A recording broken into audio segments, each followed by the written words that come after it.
Hola. Estás escuchando este audio resumen por cortesía de audioresumen.com. Nuestra misión es acercarte la cultura y el conocimiento de forma gratuita en forma de pequeños resúmenes en audios de calidad de las obras más populares e inspiradoras de nuestro tiempo. Gracias y que disfrutes. Comenzamos con el libro. Imperiofobia y leyenda negra. Por María Elvira Roca Barea. Capítulo 1. Leyenda negra. Origen y significado de la expresión. ¿Qué es la leyenda negra y cómo se originó? Para entender este concepto, primero debemos conocer la leyenda áurea, un texto hagiográfico del siglo XIII del dominico Santiago de la Vorágine que relata las historias de los santos. Este libro se convirtió en un éxito inmenso en el Renacimiento, y su influencia se puede ver en la pintura, escultura y otras artes de la época. Sin embargo, el erasmismo del siglo XVI atacó duramente la leyenda áurea y su popularidad disminuyó en el tiempo. La expresión leyenda negra apareció por primera vez en 1899 en una conferencia de Emilia Pardo Bazán sobre la propaganda antiespañola en Europa. En esta charla, ella utilizó la frase para referirse a las críticas exageradas y difamatorias hacia España. La expresión comenzó a utilizarse en la prensa española, y se popularizó aún más después de que Vicente Blasco Ibáñez la usara en sus conferencias en Buenos Aires en 1909. En 1914, Julián Juderías utilizó la expresión como título de su obra, La leyenda negra y la verdad histórica, que se centraba en la historia de la propaganda antiespañola en Europa. Desde entonces, la leyenda negra se ha utilizado para describir la imagen negativa y difamatoria de España en la historia y la cultura popular. Julián Juderías fue un erudito español que dominaba 16 lenguas, y trabajó como oficial de lenguas en el consulado español en Odesa. Mientras vivía en Rusia, se interesó en cómo la propaganda antirrusa estaba distorsionando la imagen de Rusia en Europa. Su investigación lo llevó a escribir su obra Rusia contemporánea, una de las primeras obras en el campo de los estudios históricos que señalaba la existencia de propagandas antiimperiales que fabricaban imágenes arquetípicas negativas para perjudicar a las naciones a las que se temía. Sin embargo, su obra más conocida es La leyenda negra, que trata sobre la propaganda antiespañola, y cómo se fabricaron imágenes negativas de España para perjudicarla en el extranjero. La expresión leyenda negra se ha utilizado desde entonces para referirse a cualquier forma de demonización injustificada de un personaje, pueblo o evento histórico. Además de su trabajo como historiador, Juderías también se ocupó de temas sociales, como la delincuencia juvenil y la protección de los niños abandonados. La leyenda negra es una opinión difundida a partir del siglo XVI, que se opone a lo español y es infundada. Hay quienes han negado su existencia o algunas de sus características. La moda de negar la leyenda negra ha cobrado fuerza en las últimas décadas, pero esto no significa que haya desaparecido. Por ejemplo, programas de televisión como la serie Lonely Planet, producida por la BBC, siguen perpetuando los prejuicios antiespañoles, y el hispanista Henry Kamen, aunque afirma que la leyenda negra ha desaparecido en el mundo anglosajón, ha demostrado tener prejuicios antiespañoles. La idea de que la leyenda negra es producto de los complejos españoles es de origen francés, pero la leyenda negra también vive en los países de nuestro entorno, particularmente protestante. Los pueblos imperiales suelen asumir la propaganda antiimperial, en mayor o menor medida, e incluso contribuyen a su difusión. No obstante, es curioso que la leyenda negra tenga escaso o nulo vigor en el mundo islámico, ruso o japonés. El fenómeno histórico de la leyenda negra no es único y ha afectado a otros imperios, como el estadounidense y el ruso. Aunque la especificidad del caso español es haber perdurado más allá de las circunstancias imperiales que lo originaron, debido a razones principalmente religiosas e ideológicas. La leyenda negra no debe confundirse con los prejuicios nacionales, y la expresión leyenda negra nació en 1898 cuando algunos españoles se dieron cuenta de la intensidad y la eficacia de la propaganda antiespañola en el momento en que España perdió sus últimas posesiones de ultramar. Ricardo García Cárcel, en su libro La leyenda negra, Historia y opinión, niega la existencia de la leyenda negra, pero esto no se puede aceptar. La leyenda negra existe y es negra, y la evolución semántica del término leyenda está relacionada con la propaganda antiespañola y los prejuicios protestantes. Aunque otros países también tienen mala fama, la leyenda negra española es la más conocida, y se puede demostrar su existencia a través de diversos informes y estudios. A pesar de que la defensa de España ha sido el resultado de iniciativas individuales, como la obra de Quevedo España defendida, ahora es necesario negar estas antiguallas fantasmales para ser un español moderno y sin complejos, exactamente igual que cualquier otro europeo. Capítulo 2. Los imperios. Del imperium al imperialismo. Cuando hablamos de imperiofobia, nos referimos a las leyendas negras que se han difundido sobre los imperios, especialmente el español. La autora busca precisar qué son estas leyendas, cómo se producen y se propagan, qué las causa y cuáles son los tópicos habituales que las constituyen. Para ello, se hace una reflexión sobre la palabra imperio y su significado, que dista mucho de ser fácil de definir.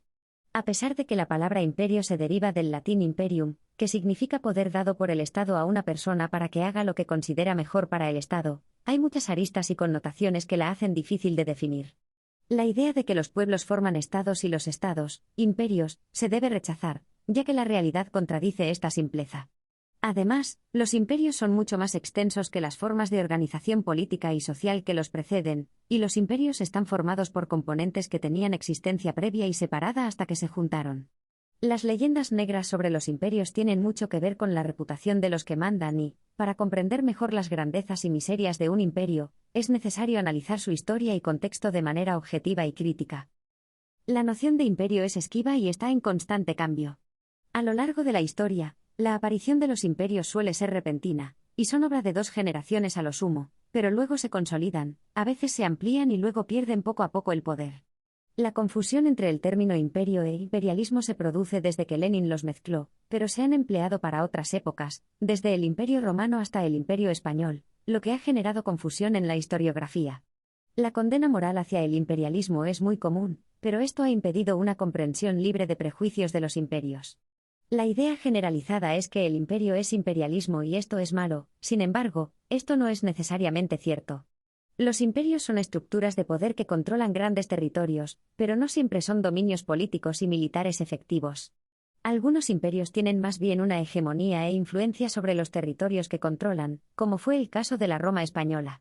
Otros imperios, como el estadounidense, son un imperio territorial de costa a costa y un imperio hegemónico a nivel mundial, basado en el comercio y la supremacía económica. El lenguaje es una institución social que muestra qué hay en el interior de los grupos humanos, y cómo se generan o se pierden sentidos en las palabras y expresiones. El término imperialismo inicialmente se empleó para la expansión colonial del siglo XIX, pero hoy en día se utiliza para otros períodos históricos. La manipulación consciente del lenguaje es siempre visible y grosera, y ayuda a ver lo que se quiere tapar. La historiografía no ha sido capaz de comprender los imperios de manera honrada y libre de prejuicios debido a la contaminación ideológica que ha sufrido, lo que ha llevado a que algunas de las aportaciones más interesantes provengan de fuera de la historiografía académica. Los imperios son estructuras humanas enormes que han surgido a lo largo de la historia, y la comprensión de ellos requiere una mirada libre de prejuicios. La leyenda negra que rodea a los imperios se explica como propaganda antiimperial creada por poderes rivales o locales con los que el imperio ha colisionado en su crecimiento. La leyenda negra proyecta las frustraciones de quienes la crean, y proporciona justificaciones históricas para mantener su estatus, incluso más allá de la muerte del imperio. Capítulo 3. Roma y su leyenda negra. Es difícil olvidar el impacto que Roma ha tenido en el mundo, y cómo nuestra vida sería muy diferente si no hubiera existido. Se ha planteado la cuestión de si el Imperio Romano fue creado de manera consciente y deliberada o si se vieron empujados a hacerlo por circunstancias históricas. Esta pregunta ha sido objeto de debate durante más de un siglo y medio. Esto ha dado lugar al argumento del imperio inconsciente, que sugiere que los imperios surgen de manera inconsciente debido a múltiples factores. La autora explora la leyenda negra romana y cómo los historiadores romanos informan sobre la propaganda antiimperial. Comprender el fenómeno histórico del imperio es difícil debido a la complejidad de sus causas, y que el imperio es en gran medida un fenómeno de autoestructuración. En última instancia, el imperio inconsciente remite a las fuerzas ciegas e involuntarias de la naturaleza. El imperio es un fenómeno que solo se torna inteligible desde la perspectiva del caos. Un ejemplo es la carta supuestamente escrita por el rey del Ponto, Mitrídates, en la que expone su propaganda antirromana. La carta fue escrita en el 69 a.C., después de haber sido derrotado por los generales de Roma, y está dirigida al rey de los partos, Arsaces, con el fin de ganar su ayuda en la lucha contra Roma. En la carta, Mitrídates explica cómo Roma es un poder ilegítimo que destruye los poderes legítimos y locales, y acusa a los romanos de ser una banda de ladrones y de carecer de antepasados nobles. Además, acusa a los romanos de impiedad, y de no respetar lo que es digno de ser respetado, incluidos los dioses. Otro personaje relevante es Metródoro de Estepsis, quien fue uno de los inspiradores de motivos que saturaron la poderosa maquinaria propagandística antirromana. La propaganda antiimperial se enfoca en acusar al pueblo dominante de proceder de malos orígenes y de tener sangre mala y baja. En la historia de la propaganda antirromana en el Mediterráneo oriental, y la actividad de los intelectuales europeos frente al poder estadounidense, se observa un patrón similar al de los humanistas italianos cuando España extendió su poder en la península vecina.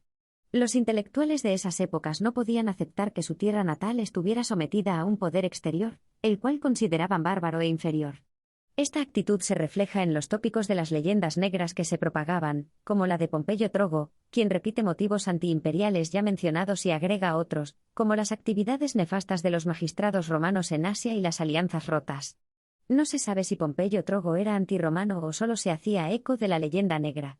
Tácito, por su parte, escribió para ensalzar a su suegro Agrícola, un gran conquistador romano, y desmontó los lugares comunes de la propaganda antirromana en la locución que Quinto Petilio dirige a rebeldes y desertores en Tréveris. Este discurso se centra en los problemas que un imperio debe afrontar, como el ejército, los impuestos y la participación de los sometidos en el gobierno. Se concluye que los imperios pagan por el hecho de serlo un tributo de sangre en ocasiones bastante elevado, para resolver sus problemas y los de otros. En el año 147 a.C., el Senado romano exigió la liberación de ciudades no aqueas como Esparta, Argos y Corinto de la Liga Aquea, lo que provocó una reacción violenta y antirromana. La ciudad de Corinto fue finalmente ocupada y saqueada por los romanos después de varios enfrentamientos. La destrucción de Corinto fue considerada un crimen injustificable, y se convirtió en un tema recurrente de la propaganda antirromana. A pesar de no dejar guarniciones militares en Grecia, Roma impuso el pago de tributos, y sometió a Grecia como una provincia más. La propaganda antirromana utilizó tópicos reiterados, y modelos que fueron empleados en importantes núcleos del Mediterráneo oriental como Judea, Armenia, Alejandría y las ciudades griegas continentales y del Asia Menor. Los oráculos formaban parte del modelo de la propaganda antiimperial, y se manifestaban en vaticinios y profecías que anunciaban la destrucción del imperio, generalmente en medio de grandes catástrofes o por la venida de un Salvador, rey o profeta. Los oráculos sibilinos son una colección de 12 libros cuyo contenido abarca desde el siglo II a.C. hasta el siglo VII después de Cristo, y son fundamentales para comprender el fenómeno de la profecía en el mundo antiguo y su relación con la apocalíptica. Los oráculos de Histaspes también gozaron de gran popularidad, y fueron compuestos por magos iranios para alentar la pasión antirromana. En Occidente, la actividad profética es mucho menos relevante que en el mundo islámico, donde millones de chiitas creen que la llegada de un hombre negro a la presidencia de Estados Unidos anuncia la venida del Mahdi, el redentor definitivo, y la victoria absoluta del Islam. En resumen, la imperiofobia es un fenómeno casi universal que presenta una fisonomía semejante por encima de los siglos y las circunstancias. Capítulo 4. Antiamericanismo. La leyenda negra contra Estados Unidos.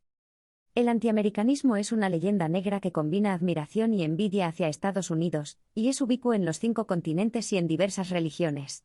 La teoría de la degeneración, que sostiene que América es un continente degenerado, fue la raíz del antiamericanismo ilustrado, pero fue desestimada. Con el romanticismo, los críticos argumentaron que los principios racionalistas de Estados Unidos sacrificaron todo lo bello y noble del ser humano. El estereotipo del estadounidense hortera, ignorante, voraz, maleducado e hipermaterialista está firmemente asentado en Europa a finales del siglo XIX. El antiamericanismo cumple con todos los tópicos habituales de una leyenda negra, como la sangre mala, el deseo de poder y la impiedad. La leyenda negra antiamericana tiene algunas similitudes con la leyenda negra española, incluyendo su vínculo con el antisemitismo. La emigración a los Estados Unidos fue una salvación para miles de personas de religión judía durante décadas de persecución en Europa, pero hoy en día el prejuicio sigue existiendo y se manifiesta de otras formas, como en las acusaciones de que el lobby judío maneja la política exterior de Estados Unidos, y los lleva a actuar siempre a favor de Israel, incluso cuando esto perjudica al propio Estados Unidos. Noam Chomsky, considerado un gran padre del antiamericanismo, ha sido una máquina expendedora de este tipo de prejuicios durante décadas, mezclando medias verdades y medias mentiras para producir el mismo efecto que los difusores de la leyenda negra española.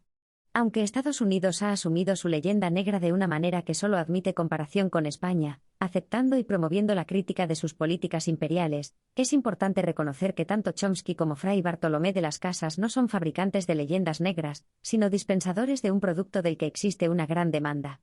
Ambos encontraron una causa de gran repercusión a la que servir, y de ella obtuvieron beneficios en forma de notoriedad social, respeto intelectual y moral y provecho material. Es el haberse puesto al servicio de los prejuicios antiimperiales lo que los llevó a la cumbre y los convirtió en personajes históricos. El prejuicio hacia los españoles en los siglos XV y XVI por parte de los italianos se basaba en la creencia de que eran inmorales y licenciosos. La misma actitud se trasladó más tarde hacia los soldados estadounidenses en Inglaterra durante la Segunda Guerra Mundial. Existe un paralelismo entre las leyendas negras de España y Estados Unidos, ya que ambas potencias mundiales han sido objeto de críticas y odio.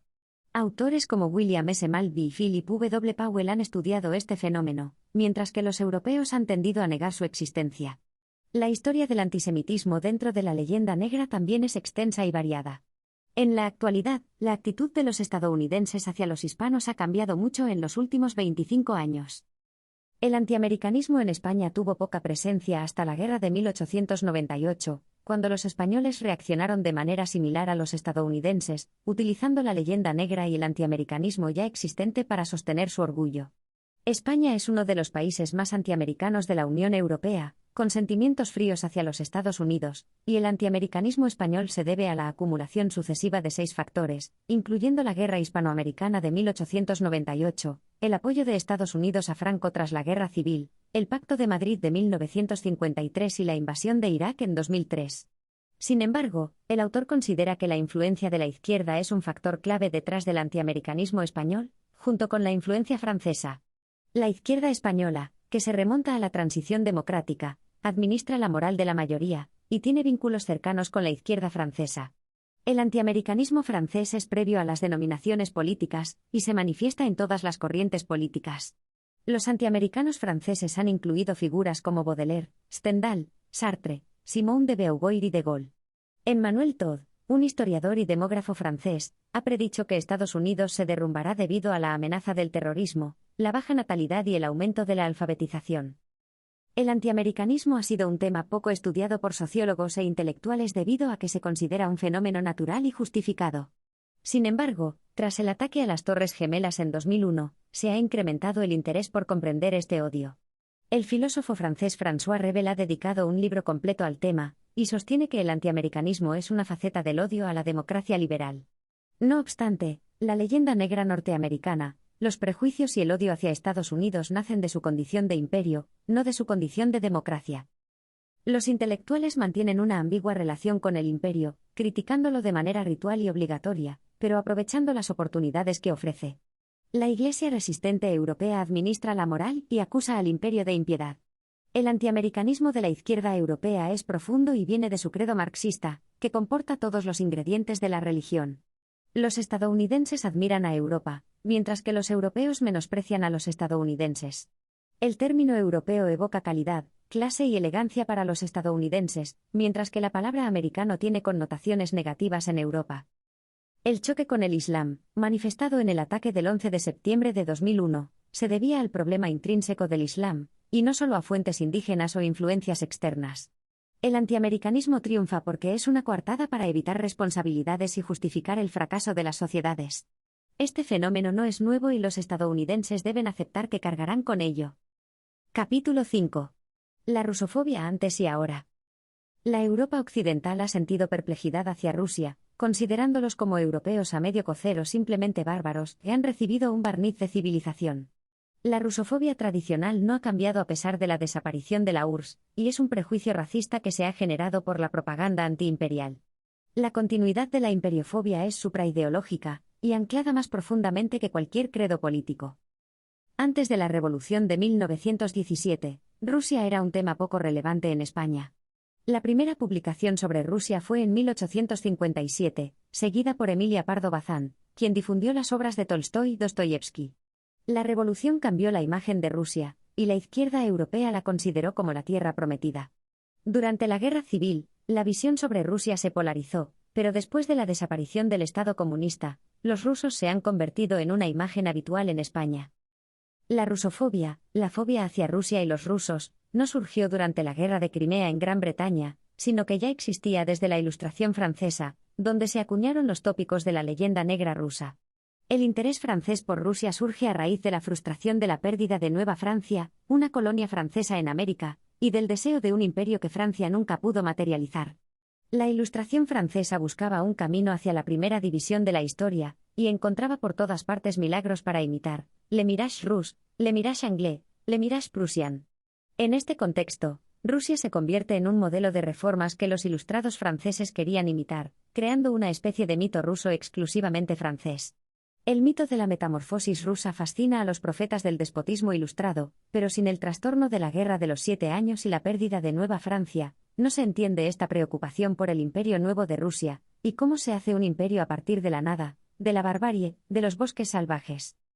En el siglo XVIII, el término civilización fue popularizado en Europa vinculado a Rusia. El filósofo Diderot lo usó para titular su obra sobre Rusia y su naturaleza.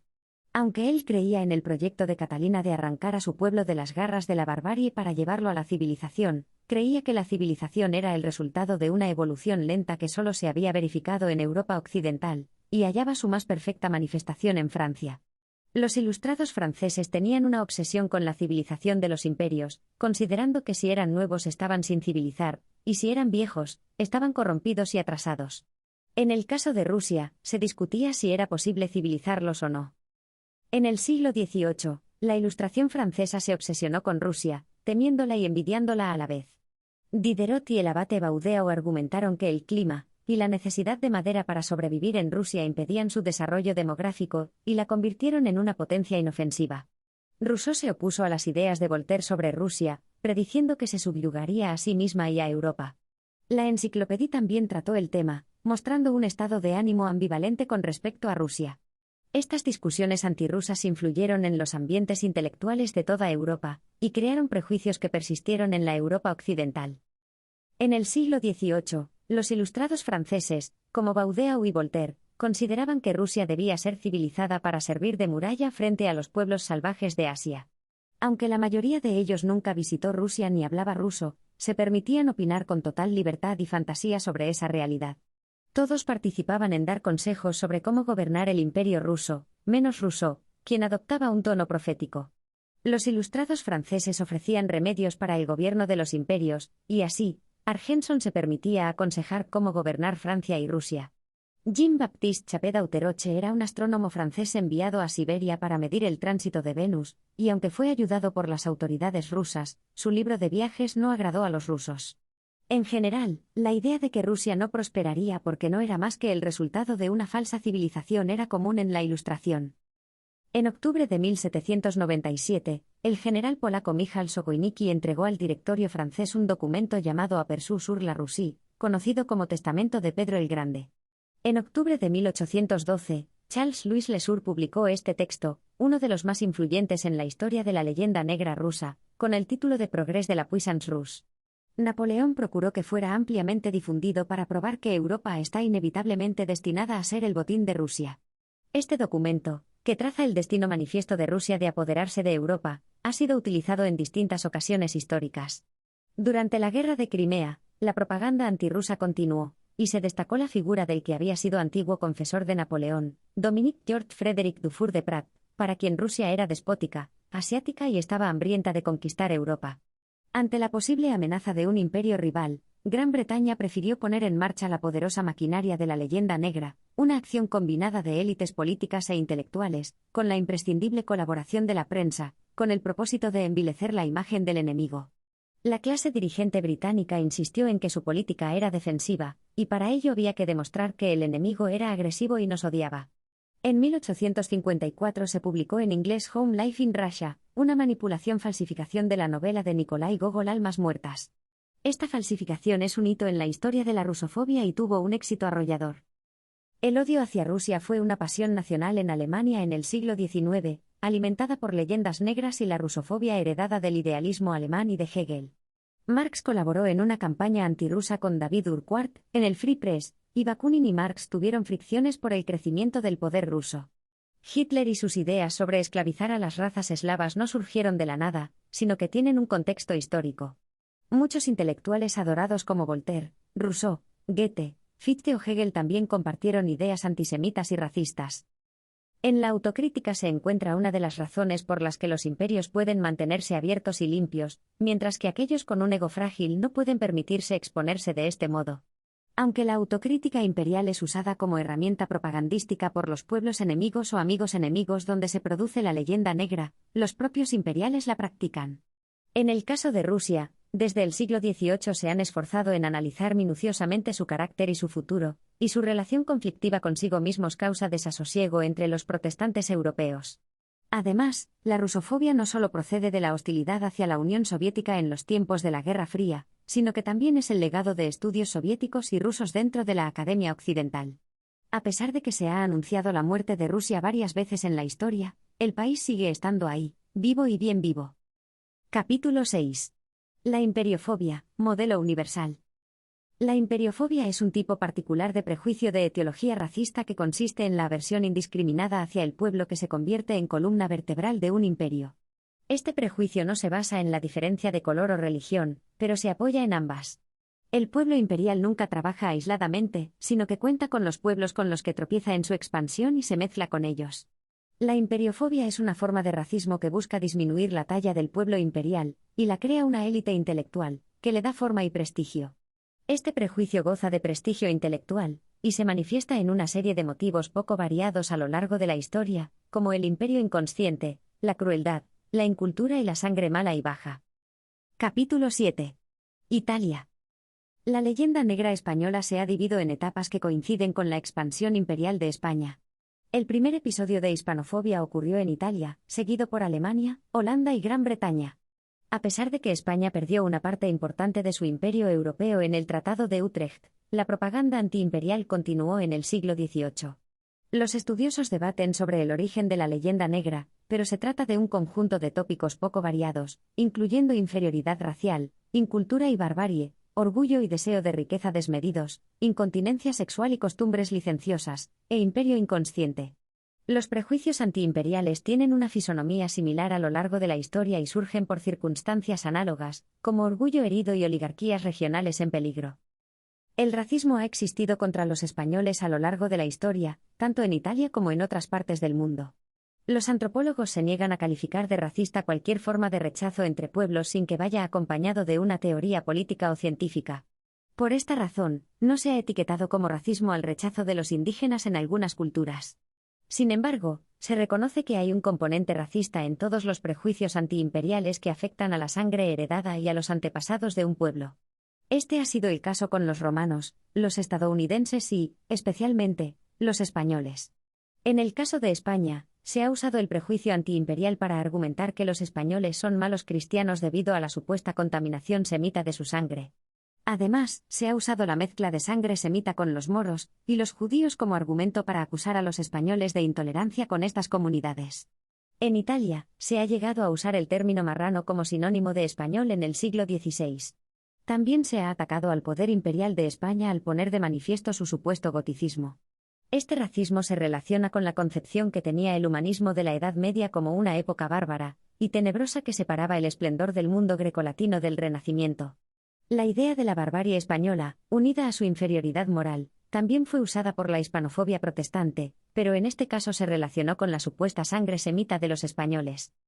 El profesor Thomas J. Dandelet de la Universidad de Berkeley sostiene que analizar la historia de Roma desde la perspectiva del Imperio español permite comprender mejor la Italia de los papas y el mundo mediterráneo, además de temas generales como el imperialismo europeo, el absolutismo, la identidad nacional y religiosa y la reforma católica. Sin embargo, la aversión histórica a la presencia española en Italia ha llevado a oscurecer la realidad política fundamental del periodo, la dominación imperial española.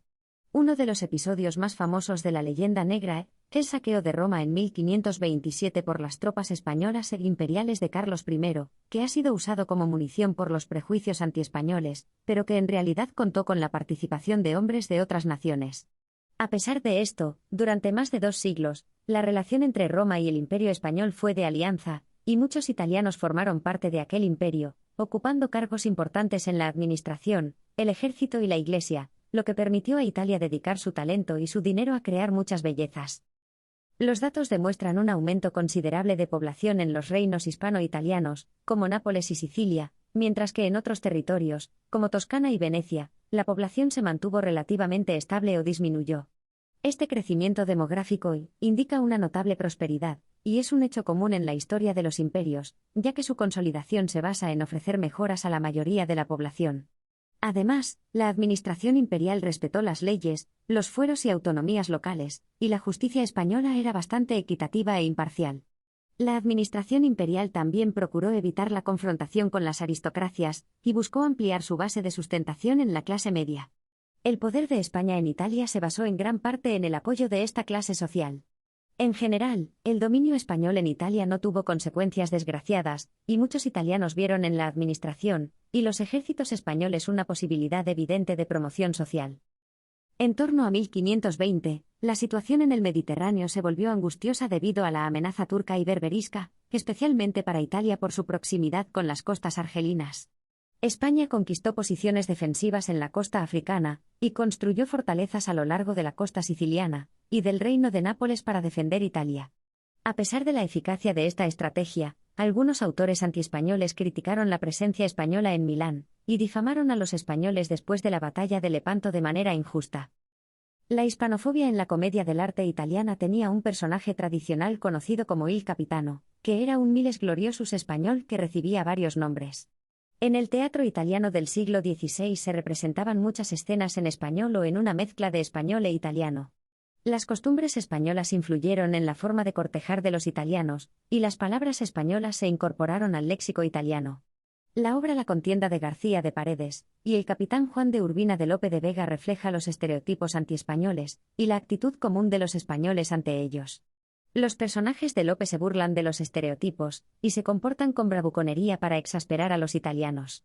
Los hechos demuestran quiénes y cómo son los españoles. Las acusaciones de impureza racial no son rebatidas ni admitidas. La imperiofobia afecta a todos los pueblos que la sufren, ya que de alguna manera asumen sus tópicos.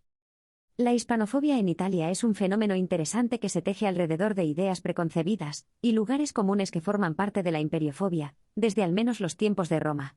El complejo nacionalista intenso que había entre los italianos desde hacía 2 siglos no encontró manera de manifestarse políticamente, pero generó prejuicios que se proyectan en diversos factores, como la presencia de soldados españoles, la competencia comercial de aragoneses y catalanes, la emigración de meretrices españolas a Italia, y la mezcla secular de los españoles con sangre semita y africana.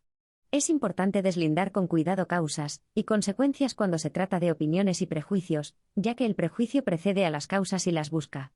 El prejuicio antiimperial procede del mecanismo de manipulación de la verdad por parte de quienes buscan arrojar deméritos sobre España y los españoles. Los españoles vivían despreocupados de la hispanofobia, y aunque hubo algunos individuos concretos que intentaron contrarrestarla, el Imperio español nunca engendró un taller de propaganda en su defensa. La obra El Antijobio de Gonzalo Jiménez de Quesada, fundador de Bogotá, es una muestra de la comprensión sutil y profundísima que tenía del mecanismo de los prejuicios antiimperiales. Jiménez de Quesada pegó su texto a la obra de Jobio, casi párrafo por párrafo, para mostrar cómo éste manipulaba la verdad y para refutarle. Es interesante destacar que Jiménez de Quesada vio el ardid de Jobio hace 5 siglos, y que muchos de los textos antiespañoles tienen también reconocimientos a España, lo que indica que su propósito no es menoscabar la reputación española, sino manipular la verdad. No es aventurado suponer que esta manipulación se ha usado en todas las épocas para arrojar deméritos sobre los imperios y que, por tanto, la hispanofobia en Italia es solo un ejemplo de un fenómeno más amplio. En la historia contemporánea, los intelectuales italianos son los únicos dentro del antiguo imperio español en Europa que han intentado analizar las relaciones de España con su nación y han escrito objetivamente sobre el tema. La leyenda negra en Italia no llegó a los extremos de los países protestantes, aunque los italianos tenían prejuicios hacia los españoles debido a su malestar por tener que vivir bajo el poder de un nuevo imperio, y por sentirse herederos del Imperio Romano, y tener una élite intelectual que estaba revolucionando el continente.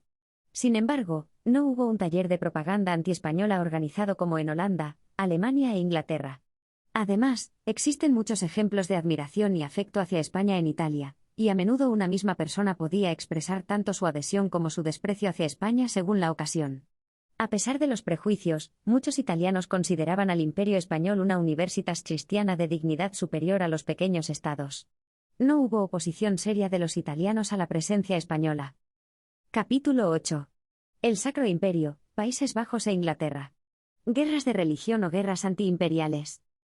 La idea de un imperio europeo como una universitas cristiana basada en la religión y la suprema autoridad del emperador Carlos V, fue desarrollada por intelectuales españoles como Pedro Ruiz de la Mota, Hugo de Moncada y Alfonso de Valdés, así como otros humanistas y filósofos de otras naciones, como el italiano Campanella y el propio Erasmo.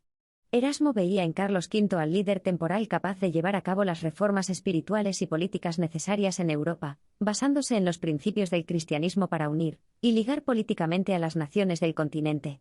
Sin embargo, la idea de una Europa unida basada en la religión y la política no triunfó debido a la razón de Estado, la monarquía absoluta y las naciones. El surgimiento del protestantismo fue la principal causa de su fracaso, ya que se oponía a la idea de un imperio cristiano y una religión única en Europa. A pesar de su influencia en España, Erasmo tenía prejuicios raciales contra los españoles y rechazó la oferta de ocupar una cátedra en Alcalá de Henares. Carlos V mantuvo una estrecha relación con Erasmo y adoptó la idea de un imperio nuevo bajo la forma de Universitas Christiana, como se manifestó en medidas concretas, como la apertura de América al comercio y la emigración de alemanes y holandeses. La hispanofobia en el mundo protestante fue causada por una actividad propagandística inabarcable que produjo desde los panfletos más vulgares hasta textos cultos y aparentemente objetivos, creando nuevos lugares comunes de la hispanofobia que se basaban en el prejuicio y no en la realidad. Capítulo 9. Alemania, protestantismo y regresión feudal. La leyenda cuenta que el día de Todos los Santos de 1517, Martín Lutero, un monje agustino, clavó en la puerta de la iglesia de Wittenberg las 95 tesis que cuestionaban los pilares de la iglesia y desafiaban el poder de Roma, dando inicio al mayor cisma de la cristiandad occidental. A lo largo de la historia, la iglesia había enfrentado muchas crisis y tensiones, pero siempre había podido salvaguardar o reconstruir la unidad de los cristianos. ¿Por qué en este momento no pudo hacerlo? El rechazo a la Universitas Christiana del emperador Carlos pasa necesariamente por el cisma religioso. Las rebeliones en los territorios alemanes que exigían una reforma de la Iglesia tenían un componente social muy claro, gentes muy pobres que ya no soportaban más su penosa situación y pedían cambios. La crisis del régimen feudal había dejado en la miseria a miles de campesinos que ya no tenían colocación ni en el campo ni en las ciudades, y también había llevado a la ruina a la pequeña nobleza. En las rebeliones había un matiz diferencial altamente significativo. Los cabecillas insistían en la idea de que el catolicismo representaba un poder extranjero y, por tanto, ilegítimo. Lutero se presentaba como el campeón germánico que se levantaba contra la opresión latina, el Hércules germánico, y los príncipes alemanes lo usaron para detener el malestar de esas rebeliones contra un emperador que tenía más poder que ningún otro en siglos. Carlos V tenía un proyecto colosal de unidad europea, pero no contaba con la férrea oposición de los pueblos germánicos a integrarse en una unidad superior en la que, a su juicio, predominen los latinos. La ruptura religiosa de la Reforma no fue solo la quiebra de un vínculo espiritual, sino que tuvo profundas implicaciones políticas y sociales. El rechazo de Carlos V a la Reforma condenó el derecho de los príncipes pro-reformistas a imponer su criterio a los católicos, y prohibió el acceso a los bienes eclesiásticos, lo que provocó una ruptura. La Reforma ofreció ventajas económicas a las oligarquías locales, que las aprovecharon rápidamente. Sin embargo, estas confiscaciones se presentaron bajo una cobertura ideológica o espiritual para justificar el robo. La paz de Augsburgo dividió el imperio en territorios católicos y protestantes, y los príncipes territoriales se convirtieron en árbitros políticos. La Cámara Imperial quedó sometida a los señores territoriales, y la legislación económica y judicial se realizaba en los estados separados. La Guerra de los 30 Años estalló en 1618, produciendo una devastación sin precedentes en Alemania. La Paz de Westfalia en 1648 selló el destino de los territorios alemanes, y marcó el declive de la hegemonía española en Europa, y estableció las reglas constitucionales del Sacro Imperio hasta la instauración de la Confederación del Rin en 1806. El humanismo alemán fue fuertemente nacionalista antes, durante y después de Lutero. La élite intelectual añadió el genitivo Nationis Germanicae a la vieja denominación Sacrum Imperium en el siglo XV. La razón principal del agresivo nacionalismo fue el desprecio de los humanistas italianos hacia lo germánico. A diferencia del hombre medieval, el humanista tiene una noción histórica del tiempo, y creó la bárbara Edad Media para esparcir una idea distinta de la historia de la civilización. Los alemanes respondieron con ira al desprecio italiano, y el adjetivo Welsch se cargó de tintes peyorativos. Los españoles, en cambio, reaccionaron con abierta admiración al menosprecio alegre. El racismo, la xenofobia y la propaganda antiespañola fueron algunos de los elementos presentes en la propaganda protestante del siglo XVI. La propaganda se difundió gracias a la imprenta, que permitió una mayor circulación de los textos. Además, los procedimientos propagandísticos fueron innovadores y alcanzaron una virulencia ofensiva sin precedentes entre los cristianos. Las imágenes fueron utilizadas de manera efectiva para difundir la propaganda, levantar el mito de la Inquisición, y crear una imagen negativa de los hispanocatólicos dentro y fuera del protestantismo. Por su parte, el humanismo alemán reconstruyó el pasado glorioso del pueblo alemán, y exaltó la figura de Arminio como héroe del nacionalismo alemán. Además, Lutero, profundamente antisemita, encontró en este tema uno de sus favoritos. Los teóricos del nazismo se apoyaron en las ideas luteranas para justificar el Holocausto, aunque hay autores que discrepan de esta opinión. En cualquier caso, sobre los españoles se vertió todo el antisemitismo y odio welsh que había en el ambiente popular y culto, y se les acusó de ser aliados de los turcos, además de ser taimados, insidiosos, asesinos y sodomitas. La equiparación de turcos y españoles fue una constante en la propaganda protestante del siglo XVI. Durante el siglo XVI y XVII, la imagen de España en los territorios alemanes se polarizó. Para los católicos españoles eran aliados y defensores de la fe, mientras que para los protestantes eran la encarnación del demonio. Hubo propaganda hispanófoba y antiespañola, y en pocas ocasiones se defendió a España de manera significativa. La demonización de España empezó con Martín Lutero y alcanzó cotas insuperables con Orange. A pesar de todo, la visión del bando protestante antiespañol se impuso en Alemania, aunque se debe recordar que el luteranismo alemán fue el productor de la leyenda negra, y constituyó el punto de unión de los nacionalismos germánico, neerlandés e inglés. La reforma en Alemania provocó una terrible guerra civil con la participación de alemanes en ambos bandos. Los príncipes protestantes evitaban declarar la guerra directamente al emperador, pero apoyaban el luteranismo y confiscaban las propiedades de la Iglesia. La guerra era presentada por la propaganda protestante como una lucha entre fuerzas hispano-católicas y lo germánico-protestante, que era lo nacional. Sin embargo, la mayor parte de los contendientes fueron alemanes.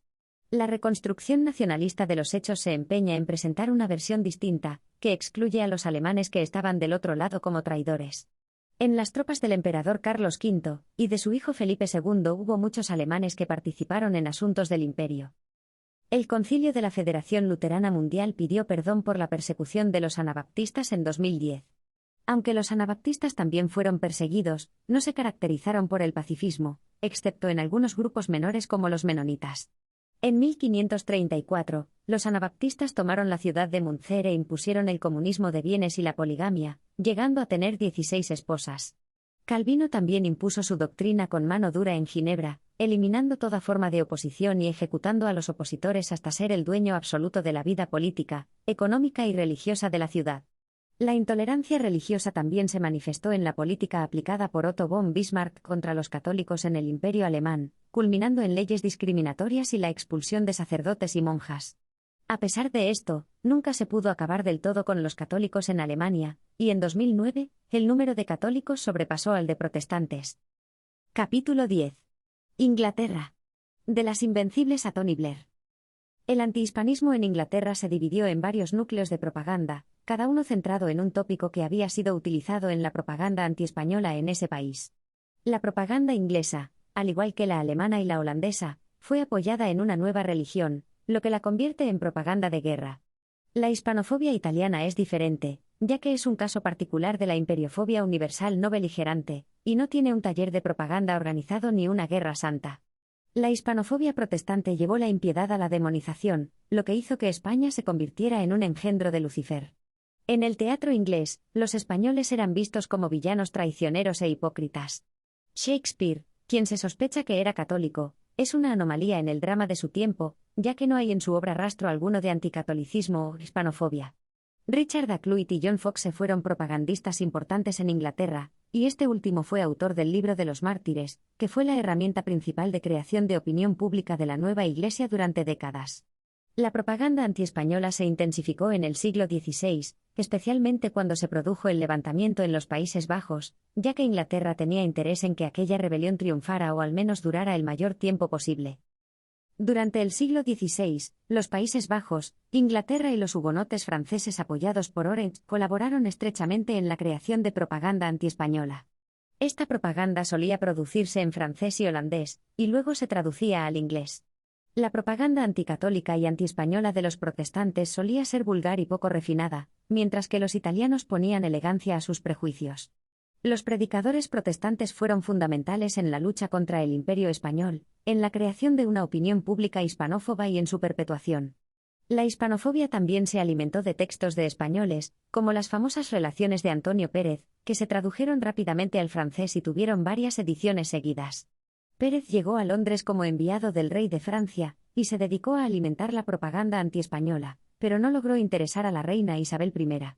La propaganda antiespañola se recrudeció cada vez que aflojaba la tensión entre los dos países, y el bando nacionalista anglicano veía peligrar su posición de privilegio. Enrique VIII se convirtió en jefe absoluto y único de la Iglesia de Inglaterra en 1534 con el Acta de Supremacía, lo que llevó a la condena a muerte de aquellos que se rebelaron u opusieron. Algunas órdenes religiosas se sometieron sin protesta, pero los cartujos de Londres y los franciscanos rechazaron el Acto de Supremacía. La peregrinación o peregrinaciones de la Gracia fueron una serie de rebeliones católicas que se levantaron en York en 1536, y se extendieron por el norte de Inglaterra. En 1553, María I heredó el trono y restableció el catolicismo, lo que llevó a la muerte de 284 personas según el libro de los mártires de John Foxe. A su muerte, Isabel I restableció la separación de Roma, y decretó la persecución definitiva contra cualquiera que se negara a aceptar la nueva Iglesia.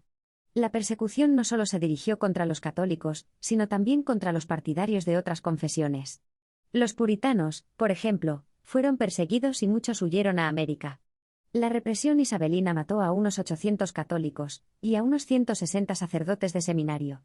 Los católicos fueron barridos de la faz de Inglaterra calle por calle y casa por casa, con una represión que provocó más muertes que la Inquisición. En el siglo XVI, ser católico en Inglaterra era considerado una traición. En 1579, el cardenal William Allen creó la Misión de Inglaterra, que fue confiada a los jesuitas, y entraban clandestinamente en el país para ayudar y proteger a los católicos ingleses. Los jesuitas Robert Parsons y Edmundo Campion fueron descubiertos y ejecutados. En el siglo XVII, se consolidó el cuerpo de leyes conocido como Clarendon Code, que prohibía cualquier forma de disidencia religiosa y restringía la libertad de expresión, de reunión y la participación en la vida social. El cuerpo legal de disposiciones contra los católicos se dio en el derecho inglés el nombre colectivo y eufemístico de penal laws, leyes penales. Estuvieron en vigor hasta bien entrado el siglo XIX, y fueron desapareciendo a lo largo de este siglo. En el caso de Irlanda, la anexión comenzó en 1169, y la población irlandesa se aferró al catolicismo como una forma de resistencia a la ocupación y a la conversión forzosa. La Gran Hambruna de 1846 en Irlanda es considerada por algunos como un genocidio, debido a la falta de ayuda del Reino Unido para paliar la situación. Antes de 1850, los miembros de la jerarquía católica en Inglaterra eran perseguidos por ley y no existían cementerios católicos. La abolición de la Inquisición en España en 1834 no afectó a la intolerancia religiosa en Europa.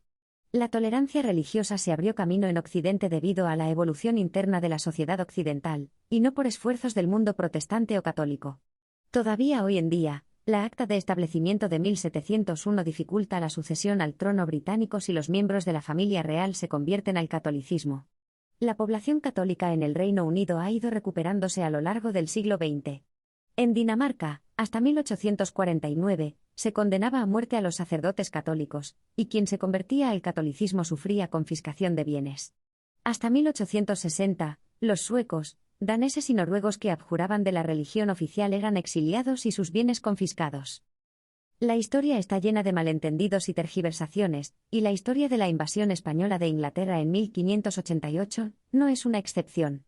Este episodio se ha convertido en uno de los eventos más conocidos de la historia de Europa, mientras que la mayoría de los españoles y europeos saben poco o nada sobre los intentos de invasión inglesa de España y sus posesiones en ultramar. La propaganda antiespañola ha triunfado, pero también hay que tener en cuenta el deseo de los españoles de olvidar su propia historia. Después de la derrota de la armada de Felipe II en 1588, la reina Isabel I decidió atacar a España en su propia península. La contraarmada de Drake y Norreys tenía como objetivo deponer a Felipe II y tomar el control de las posesiones españolas. Sin embargo, los ingleses estaban mal preparados y subestimaron la capacidad defensiva de los españoles. Además, el hambre y las enfermedades azotaron a los ingleses, y muchos murieron en una situación de total abandono. La derrota de los ingleses en España fue seguida por disturbios y graves enfrentamientos políticos en Inglaterra, y los sueldos tardaron mucho tiempo en cobrarse debido a los gastos que llevaron al país al borde de la quiebra. La comparación entre la repercusión que tuvieron en su tiempo, y después los fracasados intentos de Felipe II e Isabel I es ilustrativa de lo que es un uso eficaz de la propaganda. La propaganda antiespañola existió antes y después de la felicísima armada de Felipe II, pero esta fue la ocasión propicia en que se concentró una ofensiva que marca el punto álgido de la hispanofobia inglesa. La Invencible confirmaba lo que la propaganda de media Europa venía pregonando, que los españoles se proponían dominar el mundo y someterlo a su capricho y tiranía.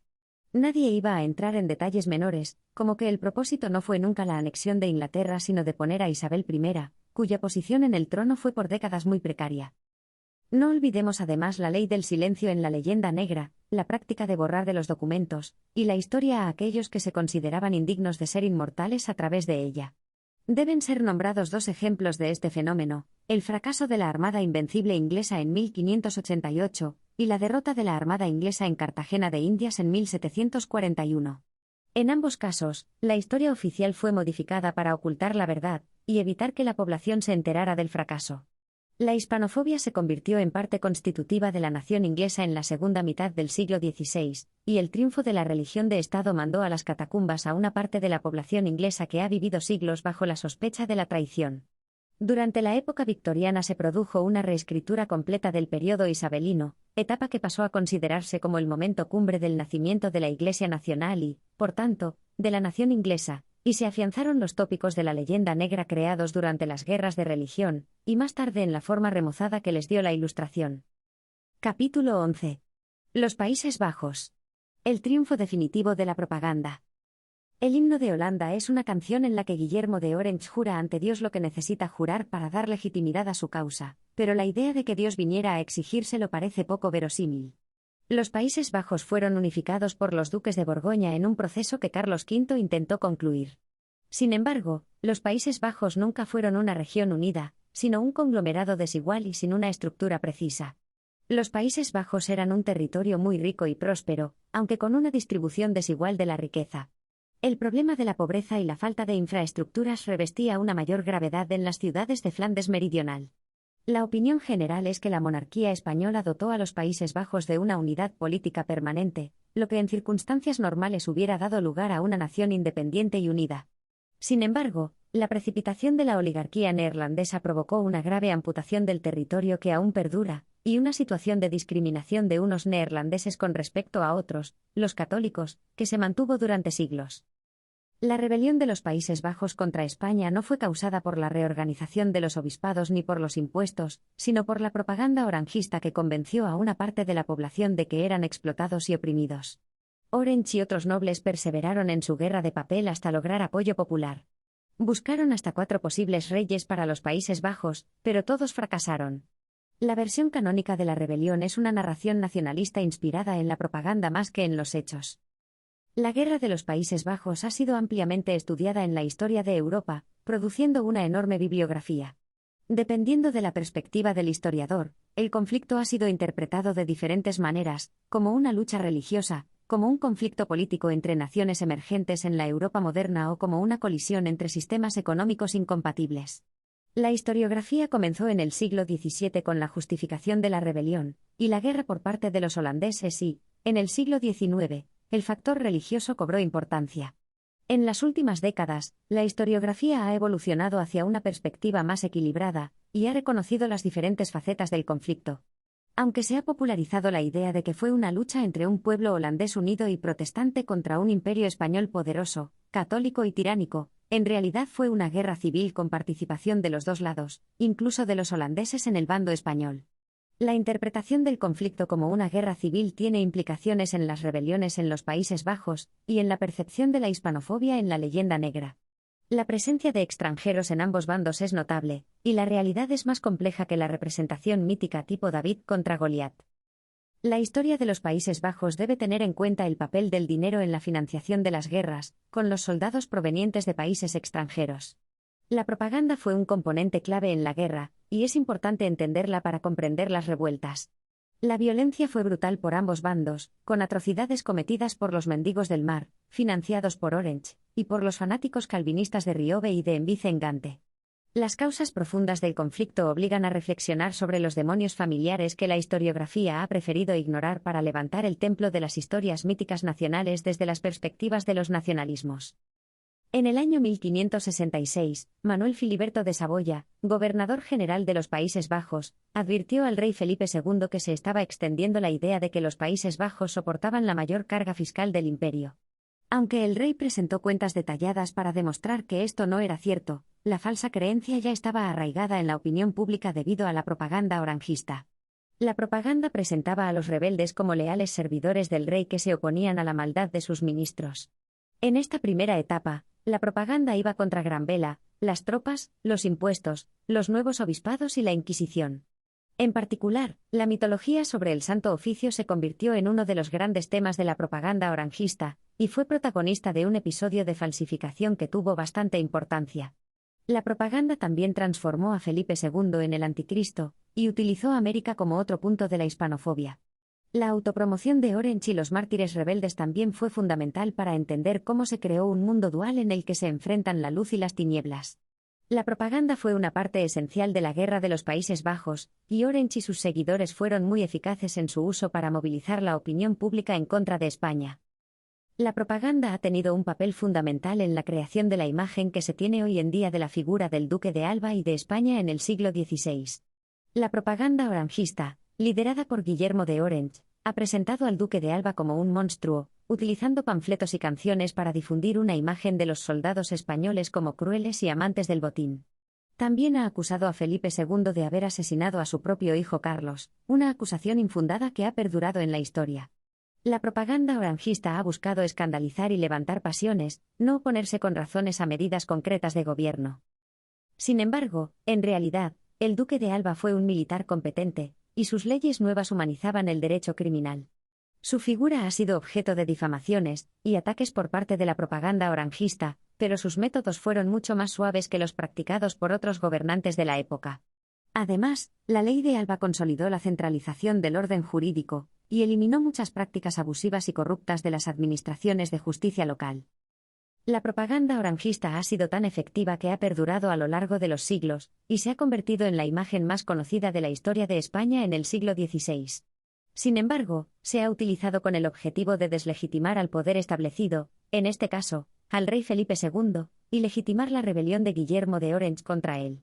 La propaganda orangista ha presentado la rebelión como una acción legítima, cuando en realidad es una violación de la legalidad y de la legitimidad del poder establecido. La rebelión holandesa fue apoyada por grupos calvinistas, lo que permitió que Guillermo de Orange pudiera sublevarse contra el rey en 1567. Orange se hizo calvinista para ganarse el apoyo de este grupo y también el de los hugonotes franceses, y se siguió la misma política de intolerancia religiosa en las provincias holandesas que en las regiones alemanas. La propaganda buscó la identificación del catolicismo con el imperio, con el poder extranjero, y los líderes insurrectos y el clero calvinista insistían en que lo católico era pro-España y sospechoso de traición. Los católicos siguieron siendo mayoría hasta bien entrado el siglo XVII, incluso en las provincias donde mayor influencia tenían los calvinistas radicales. A pesar del excitado ambiente nacionalista, los católicos pasaron a ser ciudadanos de segunda clase, y no les estaba permitido ejercer ninguna función pública, ni celebrar su culto públicamente ni tener jerarquía eclesiástica ni contacto con sacerdotes. La comunidad católica compraba con sobornos su libertad de culto. La mayoría de los católicos habían sido relegados durante casi 300 años al trabajo en el campo y al pequeño comercio, sin apenas posibilidades de educación. Los católicos establecieron un eficaz sistema de ayuda mutua para recuperar el atraso económico y cultural con respecto a sus conciudadanos protestantes, y se fortificaron en numerosas instituciones de tipo confesional. Esto dio lugar a un modo de organización social que se denominó las columnas. El conflicto de los Países Bajos se debía a que una parte quería el poder de la otra, y todas las discusiones ideológicas y metafísicas giran en torno a este punto. El nacionalismo siempre necesita un enemigo y busca la fragmentación. El mito nacionalista ha permitido expresar una visión limitada de la realidad, y la educación nacionalista e hispanófoba continúa en la actualidad. Capítulo 12. La Inquisición. El libro La Inquisición española como tema literario explora cómo la Inquisición se convirtió en un mito en la literatura española del siglo XIX. Aunque la hispanofobia italiana ya la mencionaba, su incorporación al discurso antiespañol protestante fue uno de los mayores éxitos de la leyenda negra. Afortunadamente, la investigación histórica ha desmontado el mito, aunque aún persiste en el imaginario popular. El mito de la Inquisición surge durante las guerras de religión y se populariza gracias al trabajo propagandístico. La identificación de la Inquisición con el Anticristo surge tempranamente en algunos textos, y la victoria de Mühlberg fue presentada por el nacionalismo protestante como una victoria de extranjeros, es decir, de españoles, contra alemanes. La obra más importante que nutre el mito es Sanctae Inquisitionis Hispaniae Artes, escrita por Reginaldo González Montano, que presenta la Inquisición como un aliado del Anticristo, y describe morbosamente los tormentos que sufren las víctimas. Montano se presenta como una víctima y ataca a los dominicos, quienes junto a los jesuitas, fueron los principales objetivos de la propaganda protestante. Otros textos que contribuyen al mito son The Execrable Inquisition of Spain, de Foxe, Histoire de Martyrs de Crespin y la obra de Flacius. La propaganda protestante se valió de la oralidad en la creación del mito inquisitorial, que perduró gracias a la actividad de los predicadores. La leyenda negra de la Inquisición estaba ligada en el seno del protestantismo desde los comienzos por razones muy profundas de autojustificación. El mito de la Inquisición ha sido ampliamente estudiado en la literatura y el arte, mostrando cómo se generaron representaciones de propaganda en la ficción. La aceptación de una Inquisición inventada en el mundo académico ha llevado a la creación de una corriente histórica llamada Historical Revision of Inquisition. Sin embargo, la leyenda negra persiste en la actualidad, y los mitos asociados a la Inquisición siguen siendo creídos por muchos. Por ejemplo, una encuesta realizada en 2009 a estudiantes de ciencias de la Unión Europea reveló que el 30% pensaba que Galileo fue quemado en la hoguera por la Inquisición, cuando en realidad su condena fue mucho más leve. En contraste, el caso de Antoine Lavoisier muestra cómo la Revolución Francesa suprimió la ciencia y la razón de manera efectiva. La Inquisición se fundó en el Languedoc en 1184 para luchar contra la herejía de los cátaros en un tiempo de grandes trastornos espirituales y sociales. Su propósito era evitar linchamientos y atropellos indiscriminados, y someter el delito de herejía a un procedimiento reglamentado.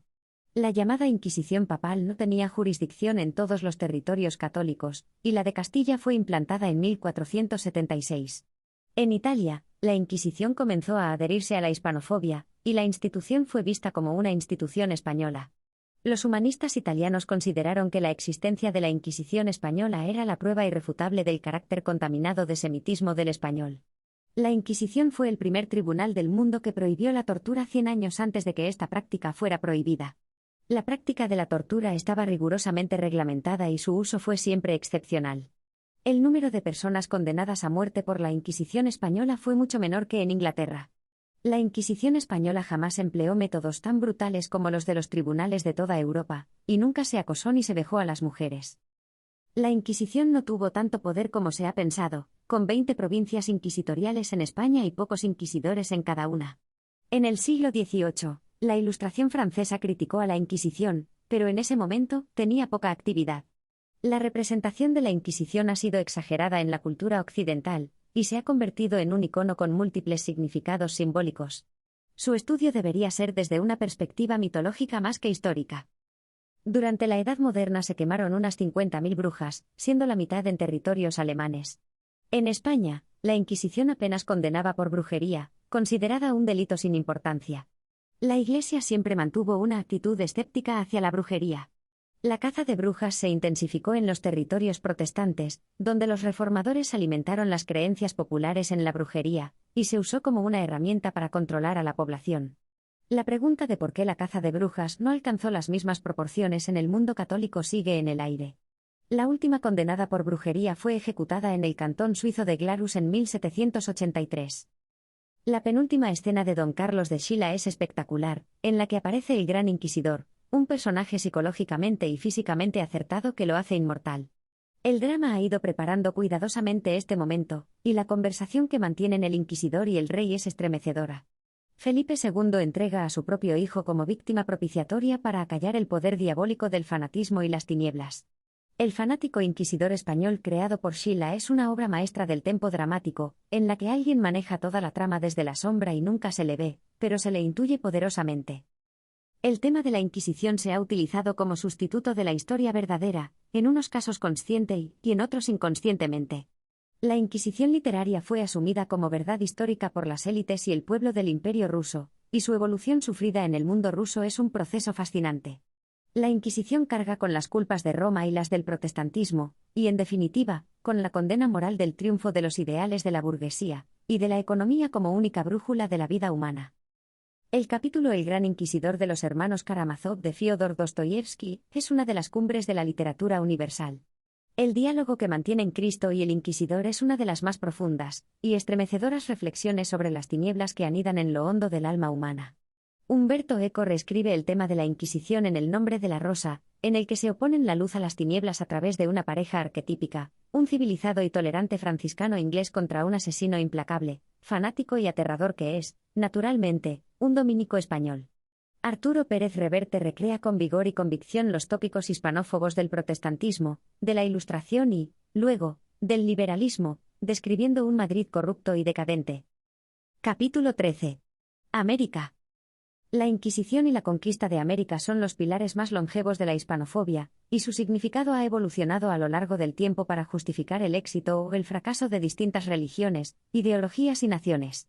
La historia del Imperio español ha sido deformada por la propaganda ideológica, y que incluso los historiadores más objetivos adoptan una actitud defensiva beligerante debido a las enormes injusticias valorativas.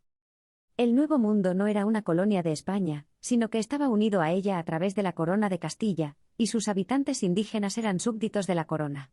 El término colonia fue introducido posteriormente por influencia francesa, y no se usó en las leyes ni en la administración imperial española. El estilo imperial español siempre fue diferente al de otros países europeos, y su expansión territorial se basaba en la integración de territorios y poblaciones, a diferencia del colonialismo.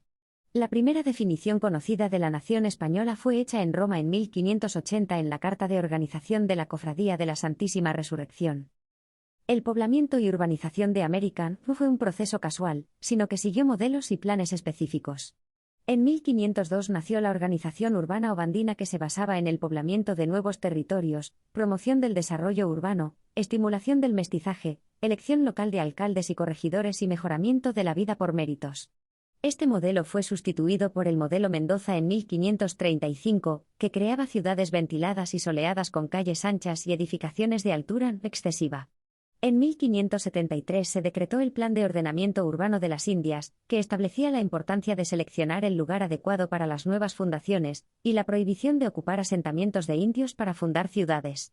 También se menciona la importancia de los caminos reales, que eran una prioridad de la política de la corona, y que permitían la comunicación y el comercio entre las ciudades. El Camino Real de Tierra Adentro, que se mantuvo abierto desde 1598 hasta 1882, fue declarado Patrimonio de la Humanidad por la UNESCO en 2010. Durante la época colonial, España desarrolló un sistema hospitalario avanzado en América, con numerosos hospitales que prestaban servicios a la población indígena y española. Los reyes católicos separaron el ejercicio de la medicina de la caridad religiosa, y establecieron controles rigurosos sobre la práctica médica en América. Los hospitales eran financiados en gran parte por donaciones privadas, y cada hospital tenía su propio sistema de financiamiento. Los hospitales fueron exitosos y prestaban servicio durante siglos debido al buen nivel profesional médico y eficaces sistemas de financiación. Esta situación se debió a la combinación de financiación eclesiástica y privada y al buen nivel profesional de los médicos. Francisco Guerra destaca en sus obras que los libros de medicina hispanoamericanos precedieron a veces en siglos a los de otras naciones, y señala que México y Perú ofrecen ya en el siglo XVI libros extensos que discuten con autoridad cuestiones aristotélicas, hipocráticas, galénicas o de tratadistas islámicos y más tarde examinan con originalidad temas locales, como la materia médica. Entre 1539 y 1821, se imprimieron solo en México 708 textos médicos, la mayoría de ellos libros de gran volumen, muchos en latín. En América se fundaron más de 20 centros de educación superior, de los cuales salieron aproximadamente 150.000 licenciados antes de la independencia. Además, el estudio científico de lenguas distintas de las europeas o las bíblicas comenzó en América, y la convivencia de las distintas razas fue en general pacífica y próspera durante los 300 años de administración ultramarina. El juicio de residencia fue un proceso judicial que se aplicaba a los funcionarios públicos de la administración española en América al finalizar su mandato, en el cual se evaluaba su desempeño, y se escuchaban acusaciones de corrupción o ineficacia. Esta institución se mantuvo en vigor durante siglos, y fue una herramienta poderosa contra la corrupción y los abusos en la administración imperial.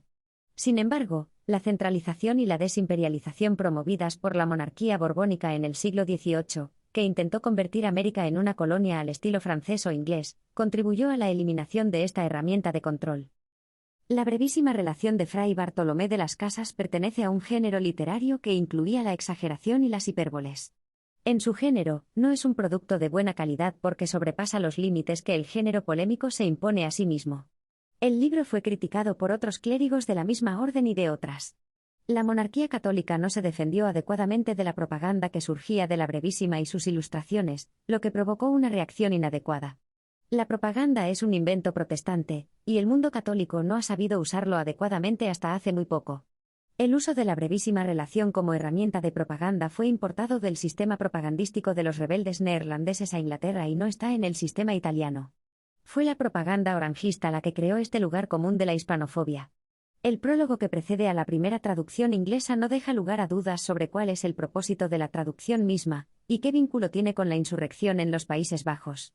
La brevísima relación fue uno de los productos estrella del triángulo propagandístico hugonote orangista anglicano. En The Black Legend, A False Account of Spain's History, de Gonzalo de la Maza, se desmontan una serie de mitos que han circulado durante siglos sobre la historia de España. Uno de estos mitos es la leyenda negra de la conquista española de América, que ha creado una imagen negativa de España y su pasado. El autor defiende que la leyenda negra es una invención que se originó en el siglo XVI por los enemigos políticos y religiosos de España para justificar la enemistad con el país.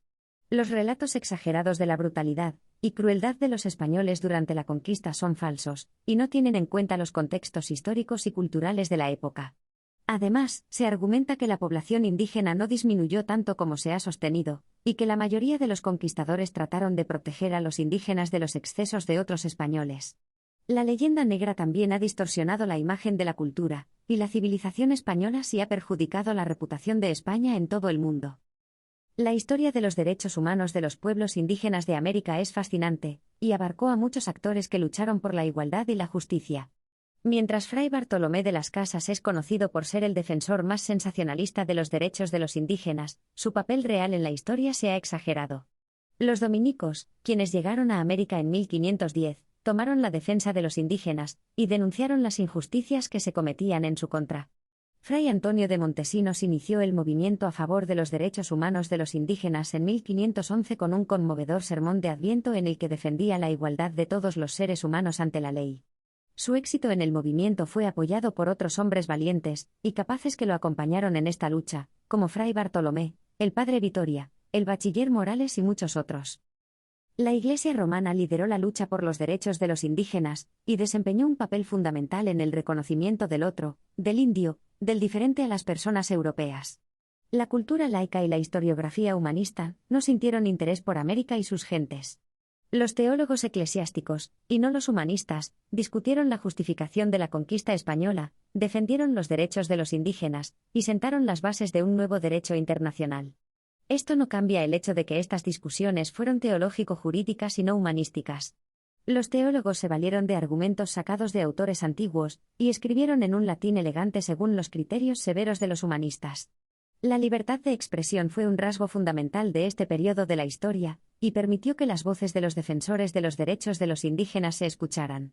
La lucha por los derechos humanos de los pueblos indígenas de América comenzó en 1511 y continúa hasta hoy. El fracaso económico de los países hispanoamericanos en comparación con el éxito del norte, un tema fundamental en la vida histórica de la región. Cualquier tema histórico que se discuta en Hispanoamérica termina chocando con este problema.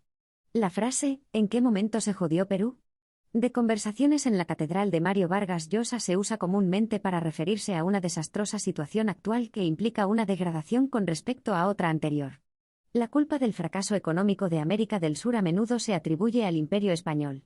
El hábito de buscar culpables y juzgarlos está arraigado en la historia, y a menudo se utiliza para eximir de responsabilidades y encontrar chivos expiatorios.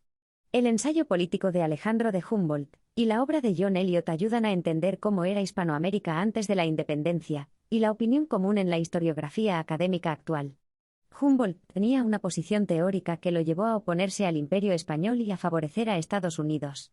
Los documentos que recolectó durante su viaje a Hispanoamérica fueron utilizados por los estadounidenses para sus planes imperiales. En la plantación de Monticello, Thomas Jefferson y el barón Alexander von Humboldt conversaron sobre los planes de Jefferson para dividir Hispanoamérica en 3 repúblicas. Humboldt, que visitó a Jefferson en varias ocasiones, expresó sus temores acerca del poder y la capacidad de los Estados Unidos para mejorar el mundo, especialmente después de la expedición del coronel John C. Fremont contra los indios en 1842-1844. A pesar de que Humboldt había inspirado un tratado destinado a promover la integración de los pieles rojas, aceptó el hecho de que Estados Unidos no tenía en cuenta a la población indígena en su expansión, y que la violencia de las nuevas poblaciones amenazaba con extinguir las razas aborígenes. En lugar de integrar a la población nativa, los fundadores de Estados Unidos imaginaron soluciones como la esclavitud de los negros y la importación de población europea sobrante. Humboldt criticó al imperio hispanoamericano por ser anacrónico y obsoleto, pero su crítica no fue lo suficientemente feroz como para satisfacer a la Ilustración europea. Humboldt trabajó en procura de la disgregación y destrucción del imperio español porque lo consideraba inmoral, lo que demuestra que su metrón valorativo estaba acomodado a la medida europea. Su incomprensión más dolorosa tenía que ver con la política de integración indígena, que él consideraba perniciosa. Las contradicciones de Humboldt a menudo se derivan de la colisión de sus ideas con la compleja realidad que lo rodea. Por ejemplo, lamenta la pobreza de los pueblos indígenas en el Nuevo Mundo, pero reconoce que su situación a menudo era mejor que la de muchos campesinos europeos. Critica la dependencia de la industria minera del Estado en Nueva España, pero no reconoce que el desarrollo del capitalismo dependía en gran medida de la minería. Las preconcepciones de Humboldt dan forma a su juicio sobre los eventos y las personas en el Nuevo Mundo. Las observaciones de Humboldt sobre la industria minera en Nueva España demuestran las excelentes condiciones para los mineros allí. Recibían altos salarios y tenían sus propias casas, y las mujeres y los niños no trabajaban en las minas. Los salarios no eran significativamente más bajos que los pagados en Francia o los Estados Unidos. En algunas áreas, como Tierra Caliente y Veracruz, los salarios eran incluso más altos que en otras partes de Nueva España. Sin embargo, Humboldt no reconoce las intervenciones que el gobierno español hizo para controlar los precios y garantizar que los mineros fueran tratados de manera justa. Además, Humboldt pasa por alto el arte y la arquitectura barroca que florecieron en el Nuevo Mundo, viendo solo el estilo neoclásico que prefería. Su obra tuvo una profunda influencia en México en el siglo XIX, con liberales y conservadores siguiendo sus consejos sobre qué destruir y qué preservar. Sin embargo, las preconcepciones de Humboldt a menudo lo cegaron ante la realidad de la situación en el Nuevo Mundo, y sus observaciones deben tomarse con precaución. Al final, el viaje de Humboldt por el Nuevo Mundo es un síntoma de un imperio moribundo, y sus observaciones deben verse en el contexto de sus prejuicios y preconcepciones. Eliot destaca las diferencias entre las poblaciones indígenas del norte y del sur, siendo las del sur más sedentarias y políticamente organizadas que las del norte, lo que facilitó la asimilación por parte de los españoles. Sin embargo, no todas las poblaciones indígenas del norte eran incivilizadas ni todas las del sur eran civilizadas. A pesar de esto, los españoles practicaron la política de asimilación con todos los indígenas, ya fueran civilizados o no. Los pactos con los indios fueron una política consciente y deliberadamente practicada por la monarquía católica desde el comienzo, debido a que los españoles siempre fueron pocos. La provincia de Sonora en México y Estados Unidos fue habitada por varias tribus con diferentes modos de vida y que guerreaban entre sí, lo que refleja la complejidad de las relaciones entre los indígenas y su aferramiento a sus diferencias. Los pactos con los indios que habitaban en territorios de lo que hoy es Estados Unidos fueron posibles gracias a la experiencia y los esfuerzos militares de los propios indios que los auxiliaron. En el siglo XVII, los españoles pactaron con los mayos, yaquis y ópatas para hacer frente a las incursiones fronterizas. Los mayos, que eran agricultores, buscaban el contacto para aprender nuevas técnicas de cultivo y hacer frente a la sobrepoblación y saqueos constantes de sus vecinos. La dependencia de los acuerdos con las tribus fue absoluta para garantizar la seguridad de los asentamientos septentrionales. Pactar con los indios no era imposible, pero se requería voluntad. En la independencia de Estados Unidos, los indios colaboraron bajo el mando de Bernardo de Gálvez, aportando su experiencia y recursos materiales. Eliot intenta absolver a México de no ser como Estados Unidos, pero termina dando una nueva versión del imperio inconsciente en su libro. En el epílogo final, concluye que la situación actual es la que es, pero que podría haber sido completamente diferente dependiendo del azar. Sin embargo, esta interpretación es confortable pero no se sostiene, ya que no se pueden borrar de un plumazo las diferencias enormes que existen entre Inglaterra y España a finales del siglo XV. Compara el Imperio inglés en América con el Imperio español en América, pero esto es como comparar manzanas con calcetines. El autor pasa por alto que el Imperio español de América no es una casualidad, sino un proceso completamente explicable. Cuando los ingleses llegaron a América, simplemente no supieron qué hacer, ya que carecían de la experiencia del otro. La mitología fundacional dice que los primeros fueron los del Mayflower, pero esto no es cierto. El divergente desarrollo del norte y sur de América no se puede explicar por la tolerancia religiosa del norte frente a la intolerancia del sur, ya que la persecución de los católicos en el norte también fue una forma de intolerancia. El éxito económico del norte se debe al esfuerzo de los emigrantes venidos después de la independencia, mientras que el sur ya tenía un imperio construido antes de la independencia. El declive económico del sur se produjo después de la década de 1830. El feudalismo es el resultado de la caída del Imperio romano, y el mundo se vuelve demasiado inseguro para confiar en extraños. Por lo tanto, las causas del fracaso económico y la conflictividad en Sudamérica deben buscarse en otro lugar. Capítulo 14. La hispanofobia en el siglo de las luces. La versión francesa de la hispanofobia, incorporada por la Ilustración, se convirtió en la más influyente y duradera. Autores como Montesquieu, Voltaire y Raynal difundieron el mito de la Inquisición y la ignorancia española, presentando a España como un país atrasado y fuera de la civilización. La Enciclopédie francesa reflejaba esta visión negativa en numerosas entradas, convirtiendo la hispanofobia en una constante en la Ilustración francesa. España es vista como un país intolerante, decadente y atrasado, y la Inquisición se utiliza como argumento para justificar estas afirmaciones.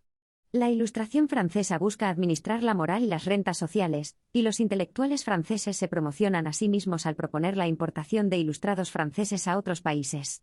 La hispanofobia creó una necesidad psicológica de buscar razones para el ocaso del Imperio español. Se enfatiza la inadecuación de la respuesta española a la propaganda negativa, y cómo España no supo responder de forma más efectiva a estos ataques. El siglo XVIII fue un período de dificultades para las naciones vecinas de Francia. La falta de libertades ciudadanas, la intolerancia y el bienestar económico eran muy limitados. La Guerra de Secesión llevó a Francia a una bancarrota total, y en 1789, el Estado debía a proveedores y comerciantes 600 millones de libras francesas. La falta de agua corriente y saneamiento en París hacían de la ciudad la más maloliente de Europa, y las epidemias de cólera dificultaban el crecimiento de la población. El sistema bancario estaba anticuado y no reconocía la letra de cambio. Además, la administración de justicia estaba en manos privadas, y los ciudadanos eran privados de sus derechos sin juicio ni amparo legal. Los cargos y oficios se vendían en Francia, y esta práctica se convirtió en un mal endémico que corrompió al Estado. La idea de que el mundo hispano estaba negado para cualquier manifestación cultural o científica fue creada por la Ilustración francesa, y la hispanofobia adquirió esta fisonomía particular. Los pogromos contra los católicos continuaron en Inglaterra, y la Asociación Protestante logró reunir 60,000 firmas que dieron lugar al motín de Gordon en 1780. La falta de libertades y la intolerancia eran problemas comunes en el siglo XVIII. En el siglo XVIII, las tres imperiofobias del Occidente moderno, leyenda negra, rusofobia y antiamericanismo, se unieron en Francia debido a la frustración por la pérdida de sus posesiones coloniales. La inteligencia francesa se convirtió en la tabla de salvación del país al reducir cualquier forma de eminencia histórica que hubiera en el horizonte, y adoptando una postura crítica hacia otros imperios. En la Ilustración francesa, la fascinación por Rusia no se debe a su cultura, sino a su poder e imperio, mientras que la intelectualidad francesa proyecta sus frustraciones y deseos insatisfechos en ella. Los ilustrados franceses escriben sobre Rusia con prejuicios, y desarrollan la imagen de una Rusia sin civilizar. Esto refleja la frustración imperial de la Ilustración francesa, y se une a la leyenda negra española, y al antiamericanismo como parte de la teoría de la degeneración, que sigue presente en la modernidad. El concepto de la degeneración de América era ampliamente difundido entre las élites europeas durante la Ilustración, incluyendo al naturalista francés Comte de Buffon. Según Buffon, el clima y el entorno natural de América llevaron a la degeneración de todas las formas de vida, incluyendo los seres humanos, y la incapacidad para mantener la civilización. Los americanos españoles eran considerados inferiores a los peninsulares españoles, y los nativos eran vistos como poco más que niños.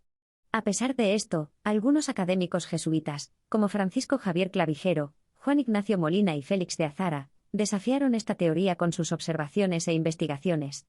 En los Estados Unidos, políticos como Thomas Jefferson, Benjamin Franklin y Alexander Hamilton también refutaron estas ideas para proteger la reputación de América y su dependencia de la inmigración europea para el crecimiento. Sin embargo, la idea de la degeneración de América persistió como un pilar de la ideología ilustrada, justificando la servidumbre natural de los pueblos indígenas y las jerarquías raciales. Esta idea finalmente contribuyó a la creación del mito del noble salvaje, que exaltaba a las sociedades primitivas como superiores a la civilización moderna. En el siglo XVIII, los nuevos poderes dominantes en Occidente necesitaban justificar su superioridad moral y física sobre el mundo católico latino. El racismo científico surgió para cumplir con este propósito, con la frenología y la taxonomía craneal como sus herramientas principales. La frenología se convirtió en una ciencia aceptada y fue parte del currículum universitario, mientras que las iglesias protestantes la aceptaron sin resistencia, mientras que la Iglesia católica se resistió porque atentaba contra el libre albedrío. Voltaire atacó tanto al catolicismo como al judaísmo y mostró su desprecio por los judíos, describiéndolos como una raza humana inferior. Estas ideas estaban muy arraigadas en la sociedad y fueron aceptadas en universidades y escuelas, hasta la caída en desgracia de la frenología después de la Segunda Guerra Mundial. Durante la Ilustración en Francia se produjo una lucha por el poder entre la casta religiosa y la nueva casta intelectual. La moral, que genera riqueza en una sociedad, será administrada por la nueva casta social, liderada por la diosa razón, la ciencia, la razón y la ley natural. La Compañía de Jesús, educadora de muchos ilustrados, fue destruida en este proceso. La eliminación de la Compañía fue un hecho histórico fascinante y trágico, comparable solo con el fin de los templarios. Se llevó a cabo a través de una serie escalonada de golpes, y de la falsificación de documentos como los Monita Secreta.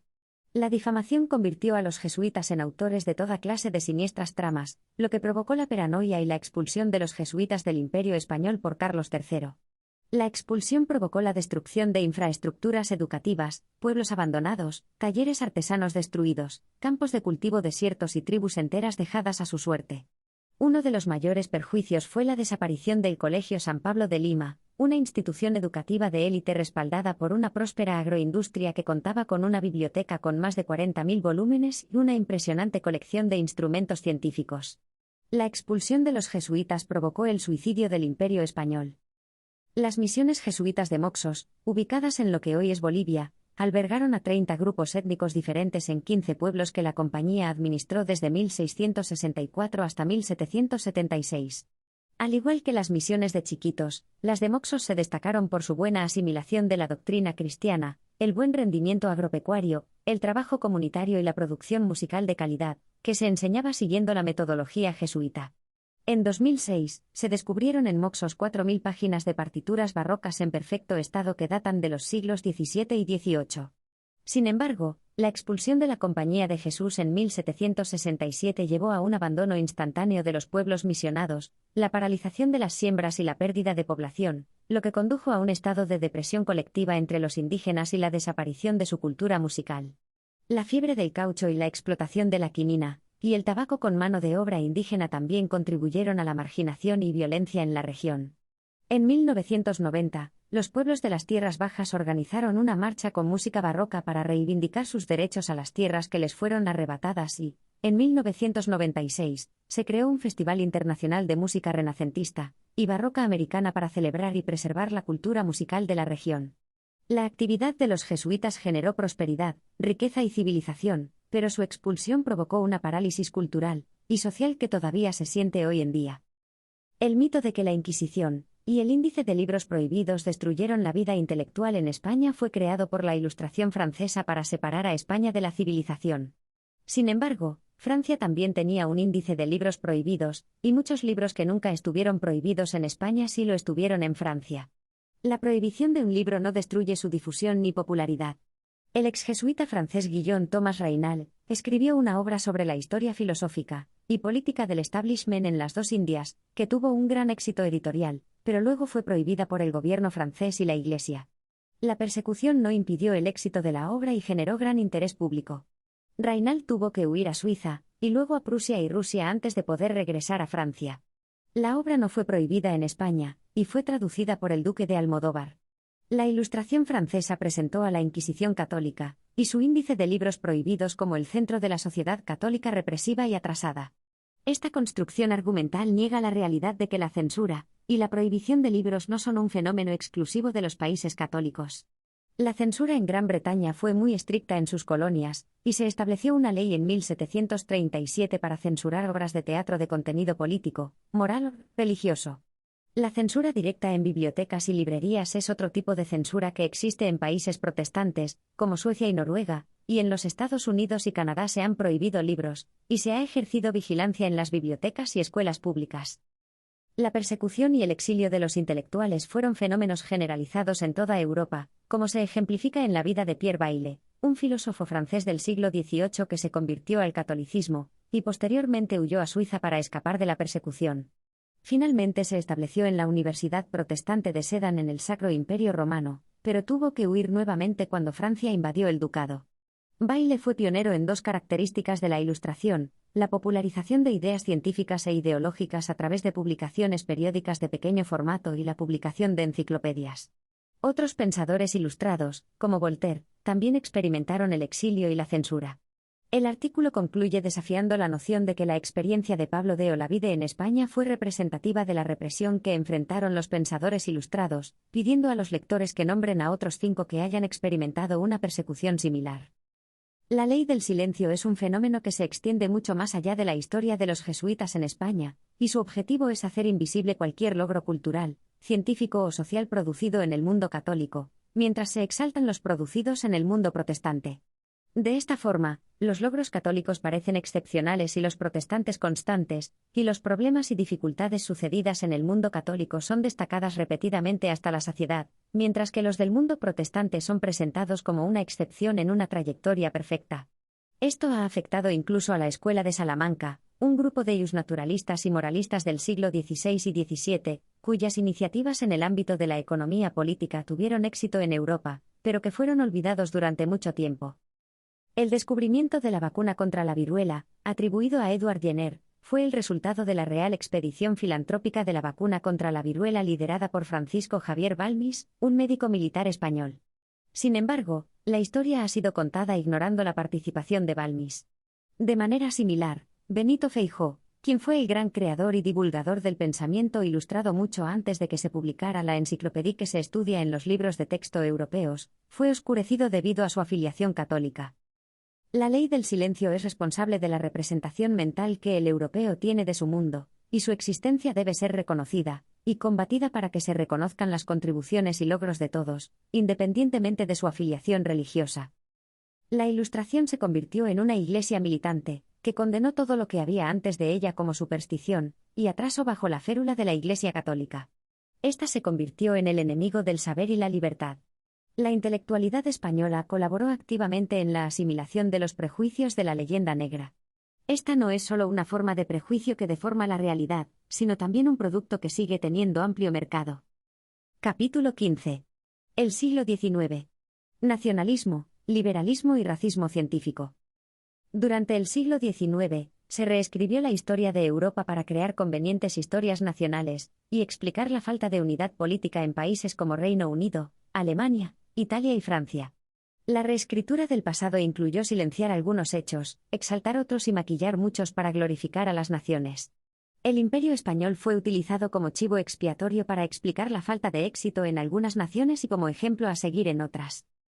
La historiografía alemana del siglo XIX promovió la idea de que la reforma de Martín Lutero fue el reflejo del alma alemana, y que el catolicismo obstaculizó su unidad religiosa y política.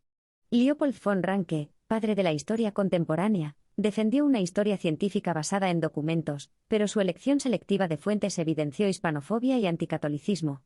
Esta versión del pasado se hizo universal y aparece en la historiografía, arte y literatura.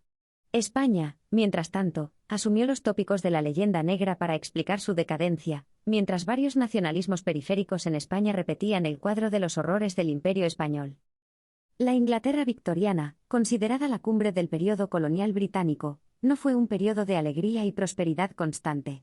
Los años de bonanza económica e indiscutible primacía internacional del Mid-Victorian Boom, que van de 1850 a 1873, fueron seguidos por una etapa conocida como la Gran Depresión, que se extiende de 1873 hasta 1913. La década de 1840 también fue muy difícil para los ingleses, conocida como los Hungry Forties, y en ella se puso en peligro la continuidad y viabilidad de la nueva sociedad capitalista industrial británica. La evolución de la economía británica durante este periodo muestra una trayectoria de una primacía recién conquistada a una fase de relativa decadencia a través de una etapa central de plenitud. El apogeo del Imperio británico no eliminó el hambre ni las enormes diferencias sociales, sino que profundizó un rígido sistema clasista característico de la sociedad británica. Los historiadores victorianos como Macaulay, Stubbs, Burke, Freeman o Froude ofrecen una visión de la historia de Inglaterra como un avance ininterrumpido y nunca fracasado hacia el éxito total, una visión que exige reescribir el pasado de Inglaterra. La reorganización del pasado supuso la consagración de algunos tópicos de la leyenda negra que dejaron de ser hechos de propaganda para ser historia respetable e indiscutible.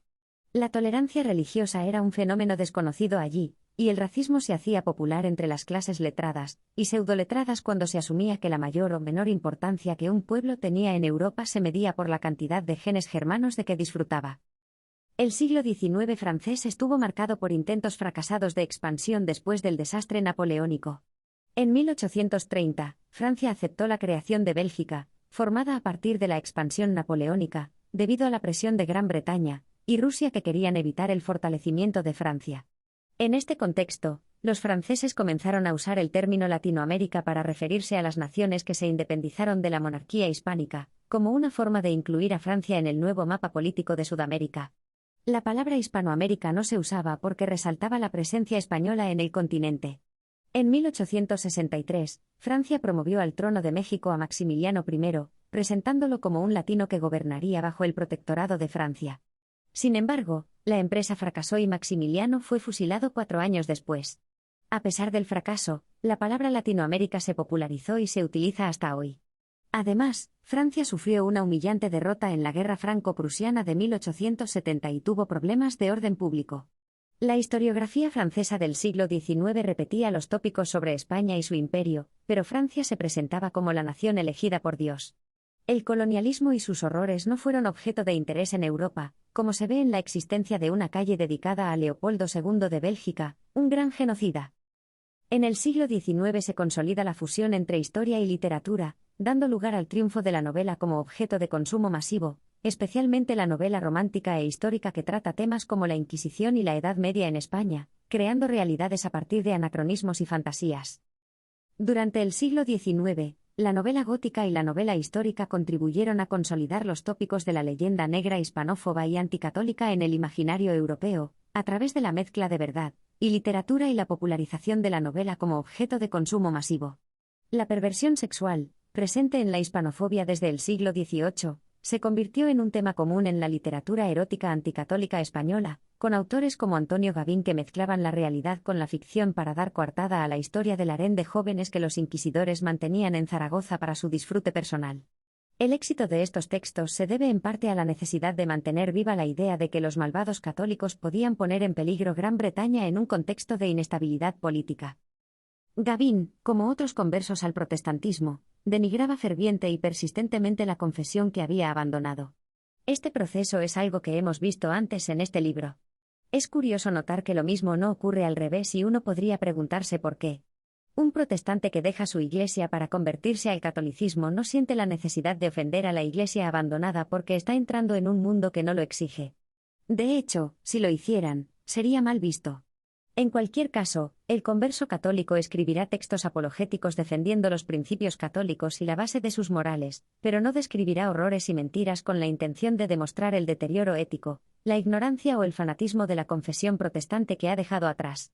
El nuevo católico querrá demostrar que su antigua confesión se basa en fundamentos doctrinales o morales erróneos, pero no buscará empañar la reputación protestante recurriendo a acusaciones de inmoralidad y barbarie.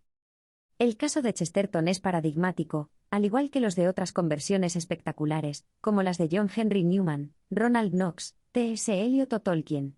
Chesterton abandona el anglicanismo y se convierte en católico, militante católico podríamos decir, pero nunca insultantemente anti-anglicano. Crea un personaje que se hace muy famoso, el Padre Brown, un detective cuyas aventuras giran en torno a la idea del libre albedrío humano, el error moral como resultado de una decisión personal, no la predestinación, y el perdón de Dios como fundamento de su relación con el hombre. El neocatólico Chesterton no escribe historias turbulentas sobre clérigos anglicanos sexualmente depravados. Es importante destacar este hecho, repetido regularmente a lo largo de los siglos, y que vemos constantemente ante nuestros ojos como si fuera lo más natural del mundo. No lo es. Es una manifestación crucial para entender el desarrollo de la leyenda negra, y cómo funcionan los mecanismos sociales de autojustificación que la mantienen viva. Los textos como los de Gavin tienen un enorme interés no solo por la gran popularidad que disfrutaron, sino también porque inspiraron y engendraron obras posteriores, también de gran éxito, dando lugar a toda una tendencia literaria. Hay muchas razones por las cuales la ignorancia de su obra es incomprensible. Gavin es uno de los grandes creadores e innovadores de la leyenda negra. Popularizó la morbidez sexual en los mitos anti-españoles y anticatólicos, una característica particular que tendrá una importancia y éxito extraordinarios que durarán siglos, en una transferencia inagotable e imprecisamente delimitada entre una supuesta realidad histórica que sirve de apoyo a la narrativa, y la ficción que se construye sobre este truco. El colonialismo europeo en el siglo XIX fue un movimiento de expansión rápida pero efímera que fracasó en unas décadas y provocó catástrofes continentales en cadena. El imperialismo y el colonialismo son movimientos de expansión completamente distintos, ya que el imperio es expansión incluyente que genera construcción y estabilidad a través del mestizaje cultural y de sangres, mientras que el colonialismo es excluyente y basa su estructura en una diferencia radical entre colonia y metrópoli. El control inglés sobre sus colonias se centraba en el comercio y el beneficio, sin planes de urbanismo, educación o evangelización, y se sucedían medidas encaminadas a garantizar el monopolio, lo que provocó el desarrollo tardío de las 13 colonias. El racismo surge en los países donde el protestantismo y el liberalismo crecieron, y se solidifica con el colonialismo cuando los europeos se expanden por el mundo y se encuentran con el otro. El racismo científico se desarrolla cuando el cientifismo se apodera del pensamiento europeo. La leyenda negra perpetúa un estereotipo étnico y racista de los españoles desde el siglo XVI hasta la actualidad. Autores como Joaquín Costa, Lucas Mayada, Ángel Ganivet, Rafael Salillas y Ángel Pulido sostienen que la decadencia de España es la manifestación de una auténtica degeneración racial. La obra Olaya de Stevenson es una alegoría de la España petrificada y degenerada, mientras que Benito Cereno de Herman Melville muestra el racismo más descarado hacia los españoles y los negros. El antisemitismo ha estado presente en la historia de España desde hace siglos, y se ha manifestado de diversas maneras. En el siglo XIX y XX, el antisemitismo español se expresa en dos vertientes: la idea de que los españoles son una raza inferior o degenerada por la contaminación semita, y la novedad que surge a raíz del liberalismo, según la cual la intolerancia de los españoles hacia los judíos está en el origen de todos sus males. Esta última idea aparece en la década de 1830, ligada a los movimientos de emancipación de católicos y judíos en Gran Bretaña, y cuenta como principal difusora a Amador de los Ríos. El argumento de que la expulsión de los judíos en 1492 es la causa de la decadencia del Imperio español ha sido desacreditado en algunos sectores académicos. La expulsión produjo problemas a nivel local, pero no una catástrofe nacional. Además, antes de la decadencia hubo un tiempo de auge y esplendor que se alcanzó sin la presencia de los judíos. La relación causa-consecuencia entre la expulsión de los judíos y la decadencia del Imperio español está completamente desquiciada, pero esta conexión se ha utilizado como un aliviadero para las élites que se niegan a asumir su responsabilidad. La expulsión de los judíos se convierte así en una circunstancia única de consecuencias extraordinarias e irrepetibles, una catástrofe anunciada que condena al Imperio español desde el principio a la barbarie y la decadencia. La expulsión de los judíos ha sido objeto de una gran literatura histórica que trata de las causas de esta expulsión frente al hecho palmario de que ha habido expulsiones y persecuciones de judíos en Europa occidental y oriental por docenas y no se buscan esas causas con tanto empeño. La promoción y difusión del argumento de que la expulsión de los judíos es la causa de la decadencia del Imperio español se debe también al empeño con que los propios judíos lo han propagado desde su expulsión en 1492. Cuando se produjo la expulsión, se desató una literatura profética fenomenal en las comunidades sefarditas que se desparramaron por Europa, principalmente en los Países Bajos. Estos grupos jugaron un papel muy destacado en la consolidación de una imagen negativa de España, a pesar de su constante nostalgia de Sefarad. En el siglo XIX, el antisemitismo español se convierte en la materialización misma del antisemitismo a raíz del movimiento de la Haskalah o Ilustración judía, que propugna la integración de los judíos en las sociedades en las que viven y su abierta participación en ellas. Este movimiento supone un renacimiento de la cultura secular judía y un compromiso claro de los judíos con la modernidad. La obra de Grace Aguilar y Benjamin Disraeli son ejemplos de la popularidad que la idea de la superioridad semítica llegó a tener en Gran Bretaña y España. Aguilar, de origen sefardí, publicó El Valle de los Cedros o La Mártir en 1850, presentando al judaísmo y protestantismo como semejantes en su lucha por la libertad. Disraeli, en su novela Coningsby or the New Generation, sostiene que la expulsión de los judíos fue la causa de la decadencia española. Estas ideas se convirtieron en moneda de uso común, y aún se encuentran a nivel popular. Aunque han perdido credibilidad académica, siguen siendo difundidas. Los tópicos de la leyenda negra, renovados por la Ilustración, ya son aceptados como verdades indiscutibles en el fanatismo de Meléndez Valdés. El autor describe la época como caracterizada por el atraso, la ignorancia, las hogueras, la perversión sexual y la persecución de doncellas virtuosas por parte de inquisidores pérfidos. Sin embargo, durante los reinados de Carlos III y Carlos IV, solo se dictaron 4 condenas a muerte por el Santo Oficio, y la última fue en 1781. En cambio, poco después de la Revolución Francesa, miles de personas murieron. La intolerancia se refiere a cuando un grupo humano considera sus ideas sagradas y superiores y se siente autorizado a atropellar a aquellos que no las comparten. No importa tanto el acto de intolerancia en sí mismo, sino quién lo comete. La asunción de la leyenda negra comienza con la Ilustración, cuando algunas élites españolas confunden la modernidad y el rechazo a lo propio. En el siglo XIX, se produce una asimilación casi completa de la leyenda negra debido a una conjunción de factores que resulta en la extraña relación de los españoles con su propia historia. En el siglo XIX, una escuela de historiadores liberales triunfó en España y Francia. Para ellos, la causa principal de la decadencia de España fue la intolerancia religiosa materializada en la Inquisición. Nadie ha podido probar estas afirmaciones porque el Santo Oficio nunca tuvo una política de intervención en el comercio o el desarrollo industrial o financiero. Estas ideas proporcionaron un gran alivio emocional e intelectual a quienes las asimilaban, especialmente si eran españoles. El español decimonónico se definía a sí mismo como inocente de la pérdida de la herencia de sus antepasados. El proceso había comenzado en el siglo XVIII, como un anuncio de lo que aún no se veía pero se sentía, que el imperio se acababa y había que buscar culpables. El derrumbamiento del imperio español produjo una ingente literatura exculpatoria de los contemporáneos. Es un punto de vista erróneo el buscarle causas al final de los imperios y no a su nacimiento y consolidación. La consolidación de un imperio transcontinental es una tarea de titanes, y lo normal es que el pueblo que la asume se agote. Hay mucho que aprender investigando cómo España logró mantenerse en pie durante 3 siglos y consolidar su imperio. El colonialismo no es para tocar campanas, y expandirse por el mundo es mucho más fácil que permanecer constructivamente en los lugares conquistados. El imperio español falleció de consunción interna, por debilidad aparejada al desgaste de los años, y no por razones exógenas. Capítulo 16. Siglos XX y XXI. A modo de conclusión. Se requieren más investigaciones para exponer las conclusiones a las que se ha llegado. Hay agujeros negros que necesitan abordarse, como las guerras civiles en los Países Bajos o los pactos hispano-indígenas.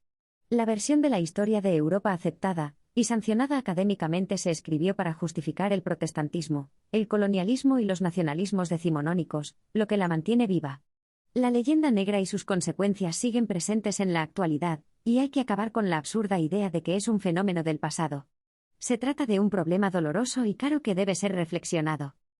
Durante la guerra entre España y Estados Unidos, la prensa amarilla liderada por William Randolph Hearst y Joseph Pulitzer, creó una campaña de prensa para convencer a la opinión pública de que la guerra era necesaria y justa. Utilizaron manipulaciones de los hechos y falsedades para crear una histeria colectiva que culminó en la declaración de guerra de Estados Unidos a España. La explosión del acorazado Maine fue presentada como un acto de perfidia española antes de que las autoridades estadounidenses hubieran dicho nada al respecto. La palabra jingoísmo se acuñó en Gran Bretaña en la segunda mitad del siglo XIX en el contexto del darwinismo social, y se popularizó en Estados Unidos como una forma de patriotería exaltada que propugna la agresión contra otras naciones. El episodio de Clemencia Arango, una joven acusada de llevar cartas a rebeldes exiliados en el barco Olivete en 1897, fue utilizado por la prensa amarilla estadounidense para crear una historia de vejaciones y manoseos por parte de la policía española, reforzando la idea de la leyenda negra sobre la moralidad depravada de los españoles. Sin embargo, al llegar a Nueva York, Clemencia intentó deshacer el malentendido y afirmó que la policía la había tratado correctamente, pero su voz nunca llegó a la opinión pública. La guerra con España también provocó una oleada de propaganda hispanófoba, pero algunos estadounidenses cultos tomaron conciencia de los excesos y la falsedad de estas ideas. La visión de los intelectuales estadounidenses del siglo XIX sobre España y el mundo hispano se centraba en la religiosidad asfixiante, la intransigencia religiosa, la decadencia del imperio español y la falta de espíritu científico y emprendedor, reforzando la idea de la superioridad nórdica sobre lo latino. A medida que avanza el siglo XX, se produce un cambio en la mentalidad estadounidense hacia los hispanos y mestizos que conforman una gran parte del país, y se genera un interés creciente por conocer ese mundo. Historiadores norteamericanos han analizado la colonización española y en general su análisis es favorable. A pesar de que la leyenda negra aún existe, la actitud hacia ella se ha vuelto políticamente incorrecta. Libros de texto como The American Pageant hablan abiertamente de la leyenda negra como factor deformador de la historia, lo que contrasta con una Europa que niega la evidencia o considera la hispanofobia como un hecho del pasado. Obras como The Last Conquerors y The Forgotten Founders ofrecen una imagen mucho más compleja y multirracial del viejo oeste que la que se ve en el western habitual. El estereotipo del español como villano ha sido perpetuado en la industria cinematográfica y televisiva desde el siglo XIX. En el cine europeo, se destaca la película La Kermesse Heroique del director belga Jacques Feyder, que rompe con los clichés al mostrar a los españoles como soldados bien disciplinados y alegres. Sin embargo, la mayoría de las películas producidas en el mundo, especialmente aquellas que tratan de asuntos históricos, muestran a España como una tiranía fanática y atrasada con los habituales componentes de tiranía y crueldad. La leyenda negra se sigue perpetuando a sí misma en el cine contemporáneo europeo y en la industria cinematográfica estadounidense, que es la mayor del mundo. En los años de la Segunda Guerra Mundial, se utilizó los tópicos de la leyenda negra para igualar la lucha contra el imperialismo español con la lucha contra Hitler. La caracterización física de los españoles es la esperable, hombres y mujeres de pelo negro y ellos normalmente con bigote y barba. Los estereotipos de la leyenda negra siguen tan vivos como siempre y se perpetúan en la televisión. La perpetuación de las mentiras hispanófobas se da con la seguridad de que los ofendidos no se defenderán y se muestran en televisión sin cuestionamiento. El estigma sobre los países del sur de Europa, como corruptos, vagos, malos socios y malos pagadores, es una idea que ha estado presente en el pensamiento financiero y mediático internacional desde hace mucho tiempo. Esta creencia se originó en los tiempos de Lutero, y se convirtió en ciencia con el darwinismo social anglosajón. Es pura y simplemente racismo con un rebozado científico para excusar los nacionalismos tribales europeos. La opinión pública occidental cree que el norte es laborioso y el sur despilfarrador, y en la actual crisis, el pobre norte está pagando las desastrosas políticas de los países del sur. La situación de Grecia es un ejemplo de este estigma, ya que cuando ganó el partido Syriza en las elecciones del 2015, fue tildado como un pueblo idiota que se dejó engañar por las promesas demagógicas de un partido indigno de credibilidad. Sin embargo, cuando los islandeses dejaron morir a los bancos y no pagaron sus deudas, fueron admirados por tener el valor de romper las reglas de juego del mundo financiero internacional. Se cree que los países del sur no son de fiar, pero Alemania, que ha tenido que ser reconstruida 2 veces en menos de un siglo con dinero extranjero, es considerada un dechado de cualidades admirables y no como un socio sospechoso. La buena reputación de Alemania no se ha visto afectada por la propaganda que crean y destruyen la opinión pública, ya que el mundo protestante maneja el cotarro internacional. En los países que no son protestantes, la propaganda se maneja torpemente y no existe la ley del silencio como mecanismo social de opinión pública. Además, los perjudicados por las políticas de acrecentamiento de la deuda con el euro como mecanismo de control tampoco saben usar adecuadamente la información. Las autoridades económicas de la Unión Europea, bajo hegemonía alemana, están menos interesadas en superar la crisis que en conseguir que los bancos que financiaron las burbujas del sur, especialmente alemanes, recobren los créditos concedidos irresponsablemente. El euro es el conjuro que hace posible este milagro, la transformación de la deuda privada en deuda pública. La Fundación Friedrich Ebert, ligada a la socialdemocracia alemana, publicó en 2012 un informe en el que se dibujan los posibles escenarios que podemos encontrar en Europa tras la crisis, como el síndrome del Mezzogiorno. Este presenta un grupo unificado de territorios que mantienen el euro con Alemania en el centro, y España e Italia divididas en varios fragmentos, algunos de los cuales se habrían adherido a esta Europa fuerte y, otros, los que están más al sur, no. Se menciona específicamente a Cataluña y el norte de Italia. El acrónimo PIGS existía desde antes de la crisis, al menos desde mediados de los 90, pero tenía poco uso. El Financial Times popularizó la expresión que hace referencia a la frase hecha Flying Pig, cerdo que vuela, y la expresión economía porcina. Pero si hay un ambiente porcino, un ámbito falto de seriedad y de ética en nuestro mundo global, es el del conglomerado denominado Las Vegas Group, un grupo de firmas dedicadas al negocio de la deuda soberana y la especulación en el mercado de divisas. Este grupo lo forman alrededor de 20 firmas de inversión, principalmente estadounidenses y británicas, y su principal objetivo es obtener beneficios a corto plazo mediante operaciones de alto riesgo. Su modus operandi consiste en provocar la caída de la cotización de la deuda soberana de un país mediante la venta masiva de bonos y el aumento de las primas de riesgo, lo que conduce a una espiral de subida de los intereses de la deuda y a la necesidad de rescates financieros. En este proceso, las firmas del Las Vegas Group ganan enormes beneficios, mientras que los países afectados se ven obligados a aplicar políticas de austeridad que afectan gravemente a su población y a su economía. En el contexto de la crisis de deuda, la leyenda negra y sus tópicos se han utilizado como un artefacto útil para atacar a España. A pesar de que la prima de riesgo de Alemania se mantiene cerca de cero, la prima de riesgo española ha llegado al 3%, lo que plantea la pregunta de por qué se considera a España como un mal pagador. La falta de experiencia de España en acudir al mercado financiero internacional como un Estado-nación es evidente, ya que su antiguo imperio se financiaba de manera diferente y era rentable prestarle dinero. La moneda del imperio, el real de A8, fue una moneda de curso legal en los Estados Unidos hasta 1857, y también fue la principal divisa de uso mundial en el siglo XVIII. En el siglo XIX, España tuvo dificultades financieras y varias quiebras, pero gracias a las reformas draconianas del ministro de Hacienda Raimundo Fernández Villaverde, la deuda se redujo en la época contemporánea. Sin embargo, debido a la mentalidad protestante y a la propaganda negativa, España es tratada injustamente como un mal pagador en la actualidad. El mecanismo de transferencia de la culpa, o el chivo expiatorio, es utilizado por grupos sociales que buscan mantener o arrebatar el poder en las situaciones de crisis colectiva. Este mecanismo es inconsciente en la antropología, pero puede ser manipulado conscientemente por grupos o ideologías, como los nacionalismos o ciertos países y clubes financieros. Según Platón y Aristóteles, la sabiduría comienza con el asombro y el maravillarse. En este sentido, resulta sorprendente la unanimidad del prejuicio hispanófobo, que ha logrado atravesar siglos, lenguas y religiones. La discriminación y persecución de los católicos no es un rasgo de intolerancia en Occidente, sino más bien un síntoma de modernización que ha sido sancionado por la Ilustración. A pesar de ello, los católicos no se defienden y no se observa una actitud ofensiva entre ellos, incluso en los territorios misionales de la Iglesia católica. La tradición intelectual española es autocrítica y flagelante, lo que dificulta la búsqueda de una solución a la crisis del siglo XIX. El Imperio español merece una justicia histórica que, sin embargo, tardará en llegar debido a la confusa relación de los españoles de hoy con aquel imperio ya fallecido.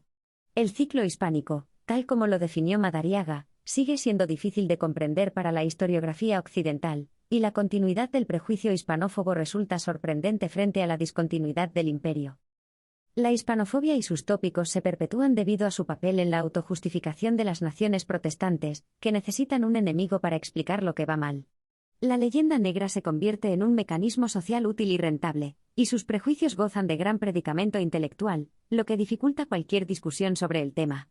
La Unión Europea debe servir para crear un espacio de convivencia donde puedan habitar en paz, prosperidad y solidaridad pueblos muy diversos, y no para que unos prosperen a costa de otros. Los sobrecostes de financiación que España ha tenido que asumir están causados, en parte, por la hispanofobia y el anticatolicismo. Es necesario hablar de estas cuestiones para ayudar a poner en claro el futuro.